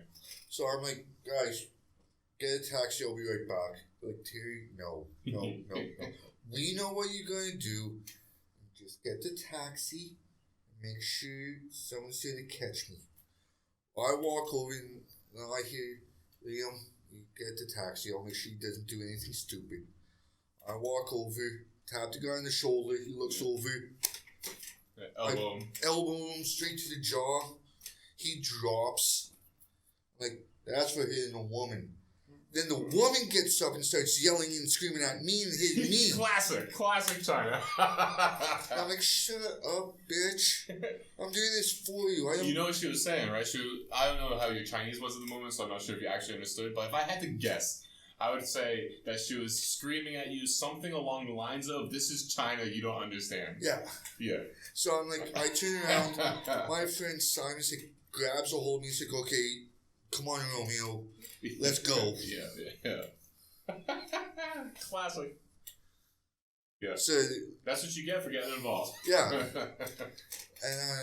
of course, other guys are coming, are racing down now. Yeah. My friend Simon's like, not tonight. Just keep going into the taxi, and away we went. Yeah. Back home. Man, I shit on Wuhan taxi drivers a lot, but there have been a few nights where they know how to get a good getaway. Yeah, not only can they do a good getaway, but sometimes they recognize that the only way that they're going to get you out of the taxi is to take you home. Yeah. Because when like 3 or 4 hammered and giant foreigners pile into a taxi and all of them are like only 10% conscious, the taxi driver, wherever you say to go, he goes right there because he wants to get you the fuck out of his taxi. Yeah, it's like, and I pull up my phone, I show him the address, he's like, and he actually brings up the Google Maps or Baidu Maps to know the way, and I'm like, straight, around to you, and keep going. I'm like, Shudong Shopping Mall or fucking Hongshen. So he follows it, he gets to like, he's like, he looks at me, he's like, keep straight? He's like, yes, at the side of the lake. Yeah. And from your perspective, you're like teleporting around the city. Your eyes close for a few minutes, and then you open, you're like, oh, we're by East Lake. Close for a few minutes, open, you're like, oh, we're at Guanggu. Close and open for a while, oh, we're home. And so we get to the intersection. It says, a fork in the road. One goes down to my place, the other it still goes down to my place, but they're a long way. So we go, okay, ooh, KFC. Still open. Let's go. Yeah. Dude. And it was the only drive-through KFC that I knew of in town. Also, sometimes you tell the taxi driver to pull over because you gotta take a piss. And he'll pull over in the middle of nowhere and everyone jumps out and pisses and gets back in. We had to puke, so he's like, well, no, we're not stopping. Roll down the windows. Oh, man. All of us head out. Brutal. And so, straight down. And he's like, at least it's not in the car. Yeah. So we get back, we get to the KFC. It's like, okay, we're going about like half a mile from our place. He does the drive-through. We told him what we wanted. He orders. He's like, and we tell him, my Chinese is fluent at this point. Yeah. I tell him, order what you want, whatever you want. He's like, are you sure? I'm like, yeah, you're a friend. We'll cover the cost of that. So he orders the same thing that we ordered, chicken burger meal. Yeah, all that shit, yeah. So we get it. We go to our, and he goes, it's 58 kwai. He's like, here's 100. Grab our food, give him the food. All stumble out. I mean, basically, there's a bench outside on the inside of where we lived, and by our buildings there's a bench. Basically, come about like 10 o'clock that morning, we're still sitting there, waking up. All the 3 of us sitting on that bench. Like the 3 Stooges. Just stay there all night. Yeah, it was like 4 in the morning, 4 or 5 in the morning by the time we got back. So we just sat there with our coats on, with KFC scattered around. I have a question. I have an interesting question for you. It's kind of a 2-part question. First part is, do you notice that your body doesn't handle alcohol as well as you're getting older and older now? Yes. And is that sort of affecting how much you drink? Because I'm 28, and at this point, if I have like 4 hard beers, if I have like IPAs, like real beer, I feel like shit. Yeah. And so that makes me not want to drink anymore. It's like I still have a bottle of Johnny Walker Double Black. Yeah. And Crown Royale in my fridge. I used to love 100 proof rum. I used to love Captain Morgan 100 proof, and it's so good. Yeah. And Kraken, I used to love rum. And but now the hangover's not worth it. Like I have like 1 glass of my Johnny Walker with a bit of Sprite. I'm now putting Sprite with my whiskey and just spending like 45 minutes nursing that son of a bitch. So let me ask you something. This is actually the second part of the question. If they could invent alcohol where you still get drunk but there's no hangover, I'd be backing it. Yeah, I'd be slamming it. Yeah. Because telling these drinking stories, I'm starting to think about like the good Helens, the Guangzhou Helens that's filled with foreigners. Yeah. I'm thinking about like Javert and stuff. You've been to Javert, right? Yeah, once, a long time ago. Yeah, a long time ago. I haven't been in a couple of years either. But, man, I mean, the Guangzhou Helens is such a fucking event. Yeah. For people who don't know, the Guangzhou Helens is a chain, as I said earlier. But, I want to see a British restaurant. Yeah, maybe British style. Yeah, British style. But every single Helens is filled with Chinese people except one. There's one here in Guangzhou, which is probably like 60-40 foreigners. And it's one of the biggest ones. So it's a couple hundred people in there when it's packed. Yeah. And it is a fucking event. Because in China, places really don't close until the people leave. Yeah. And so if the place is packed, it will just stay open and keep serving until people leave. Yeah, because they want to make money. Yeah, so it'll be open until 5, 6 o'clock in the morning if people are still there to drink, if enough people are there to drink. Yeah. And so it is bananas in there. And I mean, every nation you can imagine is represented in there. Yeah. There might be 200 foreigners from 100 different countries in there. Yeah, and it gets crazy. And then like another 200 Chinese. Yeah, it's like, it wasn't until I came to China that I've met people worked with people from South Africa, Uganda, Botswana, Ghana. 40 different African countries. Half a dozen Middle Eastern countries. Half a dozen Asian countries in there. Yeah. Half a dozen European countries. South America, North America, every fucking where. Yeah. You walk into that bar and it's just bananas. It's fucking crazy in there. And everything's a little bit more crazy than it needs to be because we're in China. Yeah. And there's like a camaraderie between foreigners because we're all sharing this crazy experience in China. Yeah. And the Chinese look at us like we're unicorns, like we're exotic and weird. It's like back in the day, back in 2008, I worked with about 19 other foreigners at over 3 branches. Okay. But aside from that small group, anytime you saw someone new, a new foreigner, you'd be like, and you'd be like, hey! And they'd have that same look. It's like, hey, the foreigner. Yeah. Where you from? You instantly become friends. And hey, give me your WeChat. Let's hang out. Even if you don't see them ever again, you can still say, hey, I saw one. Yeah, I saw one. The flying purple, the one-eyed, one-horned flying purple people eater. Lao wiggle ren. It's like now I have fun with that term. Yeah, me too. Especially with the kids in my building. They often point and say, yeah, Lao Wei. And I look at them and I go, Dui, Lao Wei. And I go, Shima Naui. Where are they? And the parents are laughing their butts off, and the kids are going right there, pointing at me, going, no, I'm Chinese. I'm from Inner Mongolia. Right. 我是 Wuhan Ren. Yeah, I'm Wuhan people. And the parents are just laughing their asses off. Because at first, like on the subway ride here, there's this one guy who was playing on a game, and all of a sudden, I hear a click of a camera, a phone camera. Yeah. So I tap him on the shoulder and I said, buddy, I don't mind you taking my picture. Just for the future, ask. Yeah. If you ask, most of the time, the foreigner will say, sure, not a problem. Let's take one together.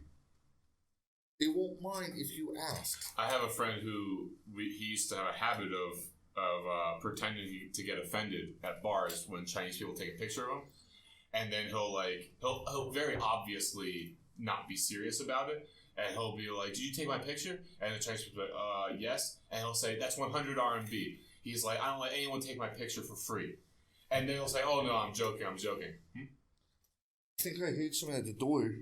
Oh, okay. Okay, so the story I was telling was you were talking about someone taking a picture of you on the metro, right? And I have a friend of mine who always likes to pretend to be offended in a bar so that the Chinese person loses face. But they'll say, I'm joking, don't worry about it. Because when a Chinese person takes a picture, he'll say, I never let someone take a picture without charging them money. It's 100 RMB for that picture. And the Chinese person will be like embarrassed that they've been called out, and then my friend will say, no, I'm just joking, don't worry about it, it's not a big deal. And then what always happens, every time I've ever seen this done, is we go sit at our table, they go sit at theirs, and like an hour later, the person will come over with a case of beer and buy a bunch of drinks for us, because they lost face, I guess. Yeah. I still don't understand how Chinese face works. I don't really. But it has always worked in my favor. Maybe I just don't realize when it doesn't work out for me. But it's pretty good. It's pretty useful for foreigners. It's like, as you may know, the comedian Russell Peters. Yeah. He actually said there will be aspects of a different culture, if you're not born and raised in it, that will offend you, confuse you, and generally piss you off. Absolutely. And that's probably the truest thing that I've ever heard about traveling. Yeah, absolutely. Unless you're raised in that culture, you're just not gonna understand. Yeah, and I don't think I can never understand all the ceremony that's involved in so many Chinese things. There's so much seemingly completely unnecessary ceremony. Like, why do I have to do these 25 different steps? Why? What am I achieving? Why can't I do it in 5? Yeah. Or even 12? Or 0? Or 12 steps? You know, if the intention here is to say, hello, how are you? Why can't I just say, hello, how are you? Yeah. Yeah. Well, something that annoys me is when... So there's one of the cultural differences, I suppose, between America and China is if I ask you, hey, you want to go get lunch? In America, you'll just say no, because if you don't want to get lunch and you say yes, it's incredibly rude to lie to me. Yeah. But in China, they'll always say yes, even if they don't want to get lunch, and then they'll cancel later because somehow that's not rude. Yeah. Lying to my face, and then 30 minutes before we're supposed to meet for lunch, canceling, that's not rude. Yeah. Or what about when we say we're going to meet for lunch at 12 o'clock, and then you arrive at 2 o'clock? Yeah, that bugs me. Yeah. It's like, if you're going to be late, tell me. And some of the time it works out. Other times, I think that actually reminds me. When I was living in Dongguan, I had a friend that lived in Shenzhen, and on Christmas Day, I went out to Shenzhen to spend the day with her. I said, because it was a 2-hour bus ride just to get to Shenzhen from Dongguan because of the way it took. I said, so I'll meet you at the windows of the world at 1 o'clock in the afternoon. Okay.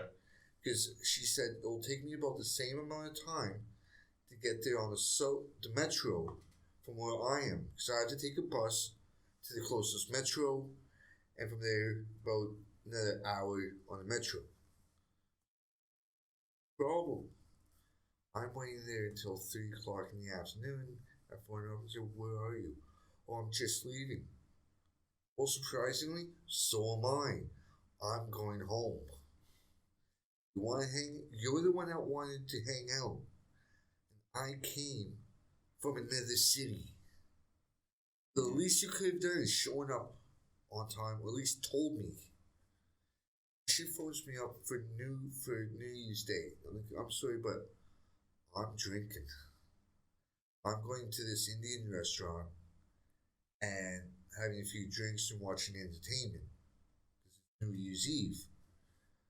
And I won't be up time on tomorrow because I'm probably going to be going to bed at that time.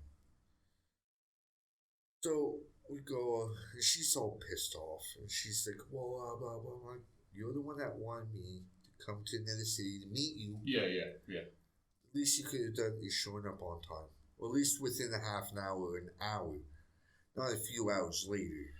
When I first got here, the end of my first year here is when Tauntaun was like invented. For everyone listening, Tauntaun is Tinder for China. And now it's been blocked on the Chinese app stores. I bet it has, because it just became a prostitution app. Yeah. But for like a year before it got monetized and before it just became prostitution, it was unbelievable. All right, it was. Yeah. You know what I'm talking about. Oh yeah, So I've experienced that. Yeah. It got to a point where you could, if you wanted to, you could schedule dates literally full time. You could schedule 8 dates a day, 5 days a week, and you could full time date. But the Chinese girls were so unreliable that there's this one restaurant in Guangzhou that I love. I still go to all the time, and it's real cheap, but it's great for lunch, and they make a fucking amazing food. It's a Rojaimo place, a Xi'an place. Yeah. And I would always take girls there for a first date, and they're so unreliable. I got in the habit of scheduling multiple dates on the same time, on the same day, just because I knew if I schedule 3 dates, at least 1 or 2 of them will cancel. Yeah. At least. Yeah. And I never had a situation where more than one showed up. Yeah. That's how unreliable people are. Yeah. And they'll never cancel on you. No. They just won't show up. And then hours later, they'll message you with some excuse. Yeah. And it's like one girl, actually, recently, that's why I stopped on Tantan. She actually said, you give me 15,000, I'll give you my first time. And I'm like, 15,000? Are you shitting me? Yeah. And it's like, she actually said that, and I'm like, how many different men have you offered this first time to, and they've taken you up on it? Yeah. And she caught in that, she said, 3. I mean, you're the first. I'm like, I'm sorry, but yeah, man. Tauntaun, it had its moment. Yeah, and this was a funny bit. I had actually scored with one woman. I'm 40 years old, and I scored with a 44-year-old. Okay. Who lived in my garden. Okay. Literally, lived in your garden? Yeah, like I was in building 12, and she just happened to live directly across this. Oh, I thought you meant she was homeless, like living in the dirt. No, in the building in the garden. In the building across from mine. Oh, gotcha. And we just didn't know until we started talking. I'm like, well, this is where I live. She's like, I live there too. What building? I'm like, building 12. I'm in building 2. Why don't we go for dinner? Went for dinner. Gorgeous looking woman. Yeah. Went back, watched a movie, and all those things. Went to work the next morning, leaving together. Mm-hmm. Both of us very happy, very fulfilled. And then 2 weeks later, I get this message from a young lady about 1920. She's like, hey, you want to have dinner? I'm like, sure, let's meet, let's have dinner. Next morning, because she finishes school late on Fridays. So we went to Show Coffee and Kitchen. Yep. I go there quite a bit. And so we went there, saw a movie, went back to my place. She was like, well, I have to go home. I'm seeing my mother. I'm like, well, where do you live? I'm like, I'm like, A, B, or C? And she said, C. C building.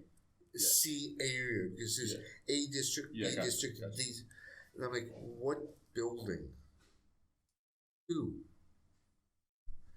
I'm like, wouldn't it happen to be on this floor, would it? She's like, yeah. So you were with her mother already? Yeah. God damn. And I was with her that night, and she goes, now I get to tell my boyfriend that I was with someone else. I'm like, just don't tell him where I live. And he's probably in the party too. And I'm like, and I told her, it's like, oh, by the way, give your mother this. I had her t-shirt she forgot. She's like, that looks like my mother's. Oh, it's a gift.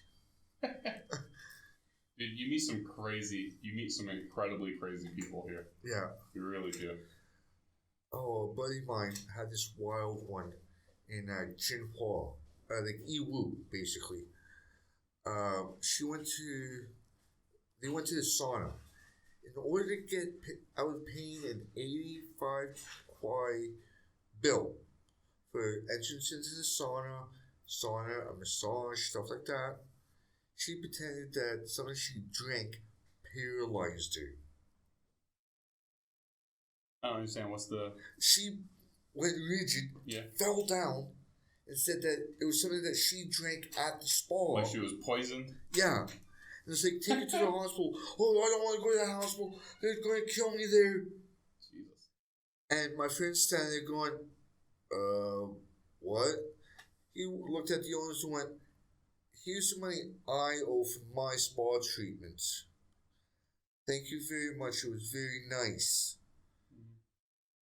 I'm sorry for her. And they looked at him and went, it's not your fault. That's some crazy shit. But 2 weeks later, she apparently phones him up. They meet. And he ends up going back to her place, just nailing her. Have you ever gotten T-scammed? Did you ever get hit by the T-scammers? Oh, once. Yeah, me too. I got hit in Beijing. It was actually Shanghai. Yeah, I can't believe they got me, man. I thought I was so clever. I chose the place. I walked far and far away from the tourist spot. I chose the girl. I chose every part of it, and they still got me. Yeah. And so my theory is that they're all working together. That like all of the decoys are all just freelancers. And all of the establishments within a mile at least are all hit joints. Yeah. And any freelancer walks into a hit joint and they just get a cut. Yeah. God damn it. And I only hit a fraction of the bill though. Yeah. I also got propositioned in Shanghai. I was at this training center. I got sent to Shanghai for training. So it was me and 3 other people, 2 guys and a girl. So we were walking around Nanjing West Road, very popular touristy spot in Shanghai. And this guy comes up and goes, well, what brings you to China? I'm like, well, a job. I'm just here in Shanghai for training. He goes, do you want some company in a hotel room? I'm like, not by you. No, I can get you a nice woman. No, I'm with someone. Oh, I can get you younger if you want. I'm like, what? Yeah, I can get you a young girl. I'm sorry, but no. I turn around, he's still talking. Mm-hmm. I see my co-workers walking up. I walk over and go, his name, my co-worker, the only girl there was named Jane. Okay. 22 years old. So I'm like, please just help me out. Pretend you're my girlfriend. And I look at the boyfriend, I'm like, I'm sorry, I know she's dating you, but I just need her help for a few moments just to pretend. You'll understand once you see it. So she comes over with me, pretending to be my girlfriend, and the guy's still talking. He goes, oh, maybe you can hire a girl for a 3-way. That guy's a good salesman. Yeah. And she goes, honey, what's going on? He's like, he wants me to pick up a young girl. Prostitute. Yeah, a prostitute. Sex slave, most likely. And she said, turns to him, and she starts going up one side of him, down the other. She spoke Chinese? Yeah, she was Chinese. Oh, okay. Gotcha. Up one side, down the other in Chinese, screaming at him. Slaughters him, yeah. And he goes to hit her, and her real boyfriend steps in.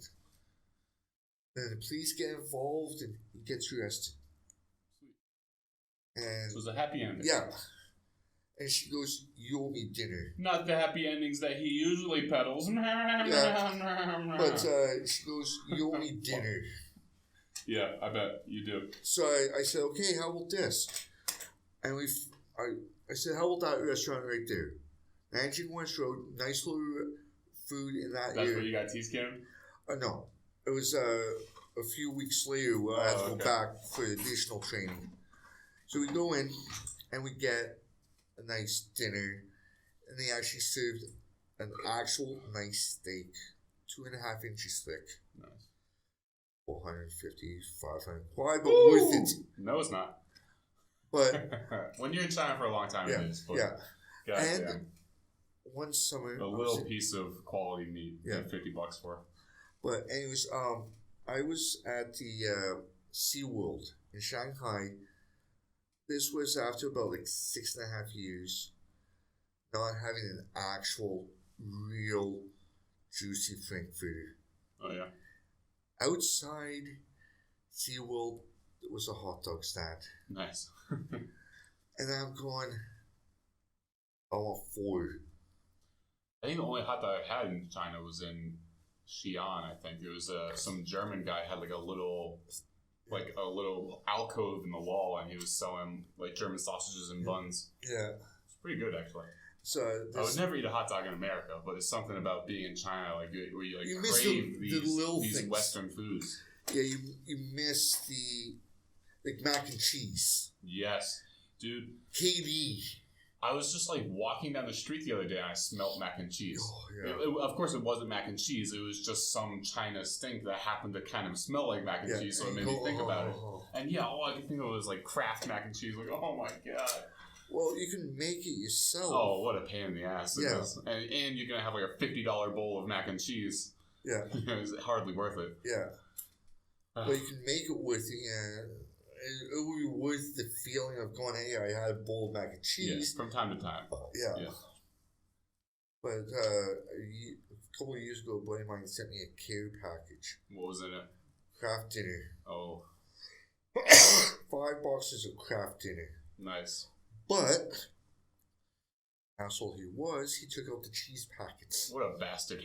That's the worst human being on earth. And he sent it in another package, which arrived 2 days later. Oh, okay. That's not so bad. And I'm like, I'm still going to kick your ass. I thought he just sent macaroni to you. That's ruthless. And I'm like, I'm still going to kick your ass, but... Because fucking cheese is the hard part to get here. You can get noodles. Yeah. Fucking cheese is like a precious resource. The guy have a cheese guy. Yeah. I know a couple cheese guys in the city, but I just can't justify the expenditure. It's insane. Yeah. It's insane money. It's ludicrous money. Yeah. But sometimes, like, I actually bought... A big wheel? A wheel of cheddar. Old cheddar. Yeah. And I'm just sitting there for, like, a week, just plain... Just cheddar with nothing. Yeah. Then I would go out buy a loaf of bread. Yeah. Grilled cheese sandwiches. Oh god, I did that for a while too.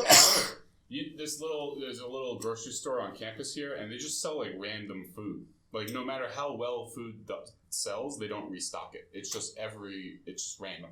It doesn't seem to be any rhyme or reason. But for a while, they had like these Kraft single slices. Yeah. Man, and I was getting these like pork.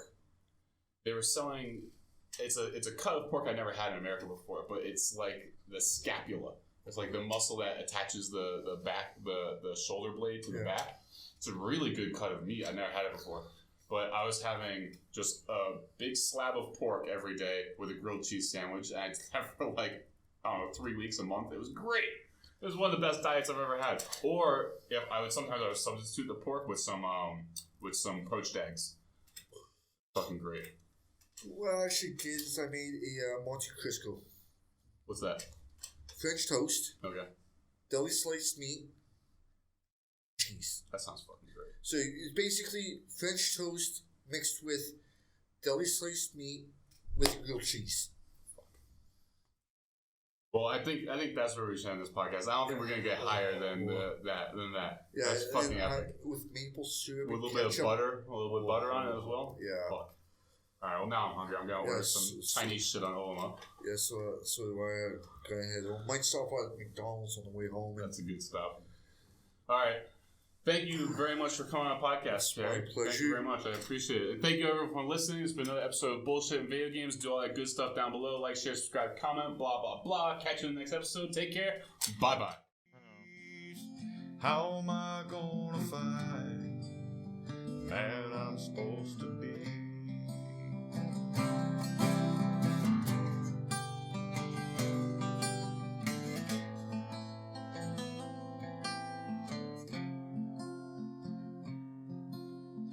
and I am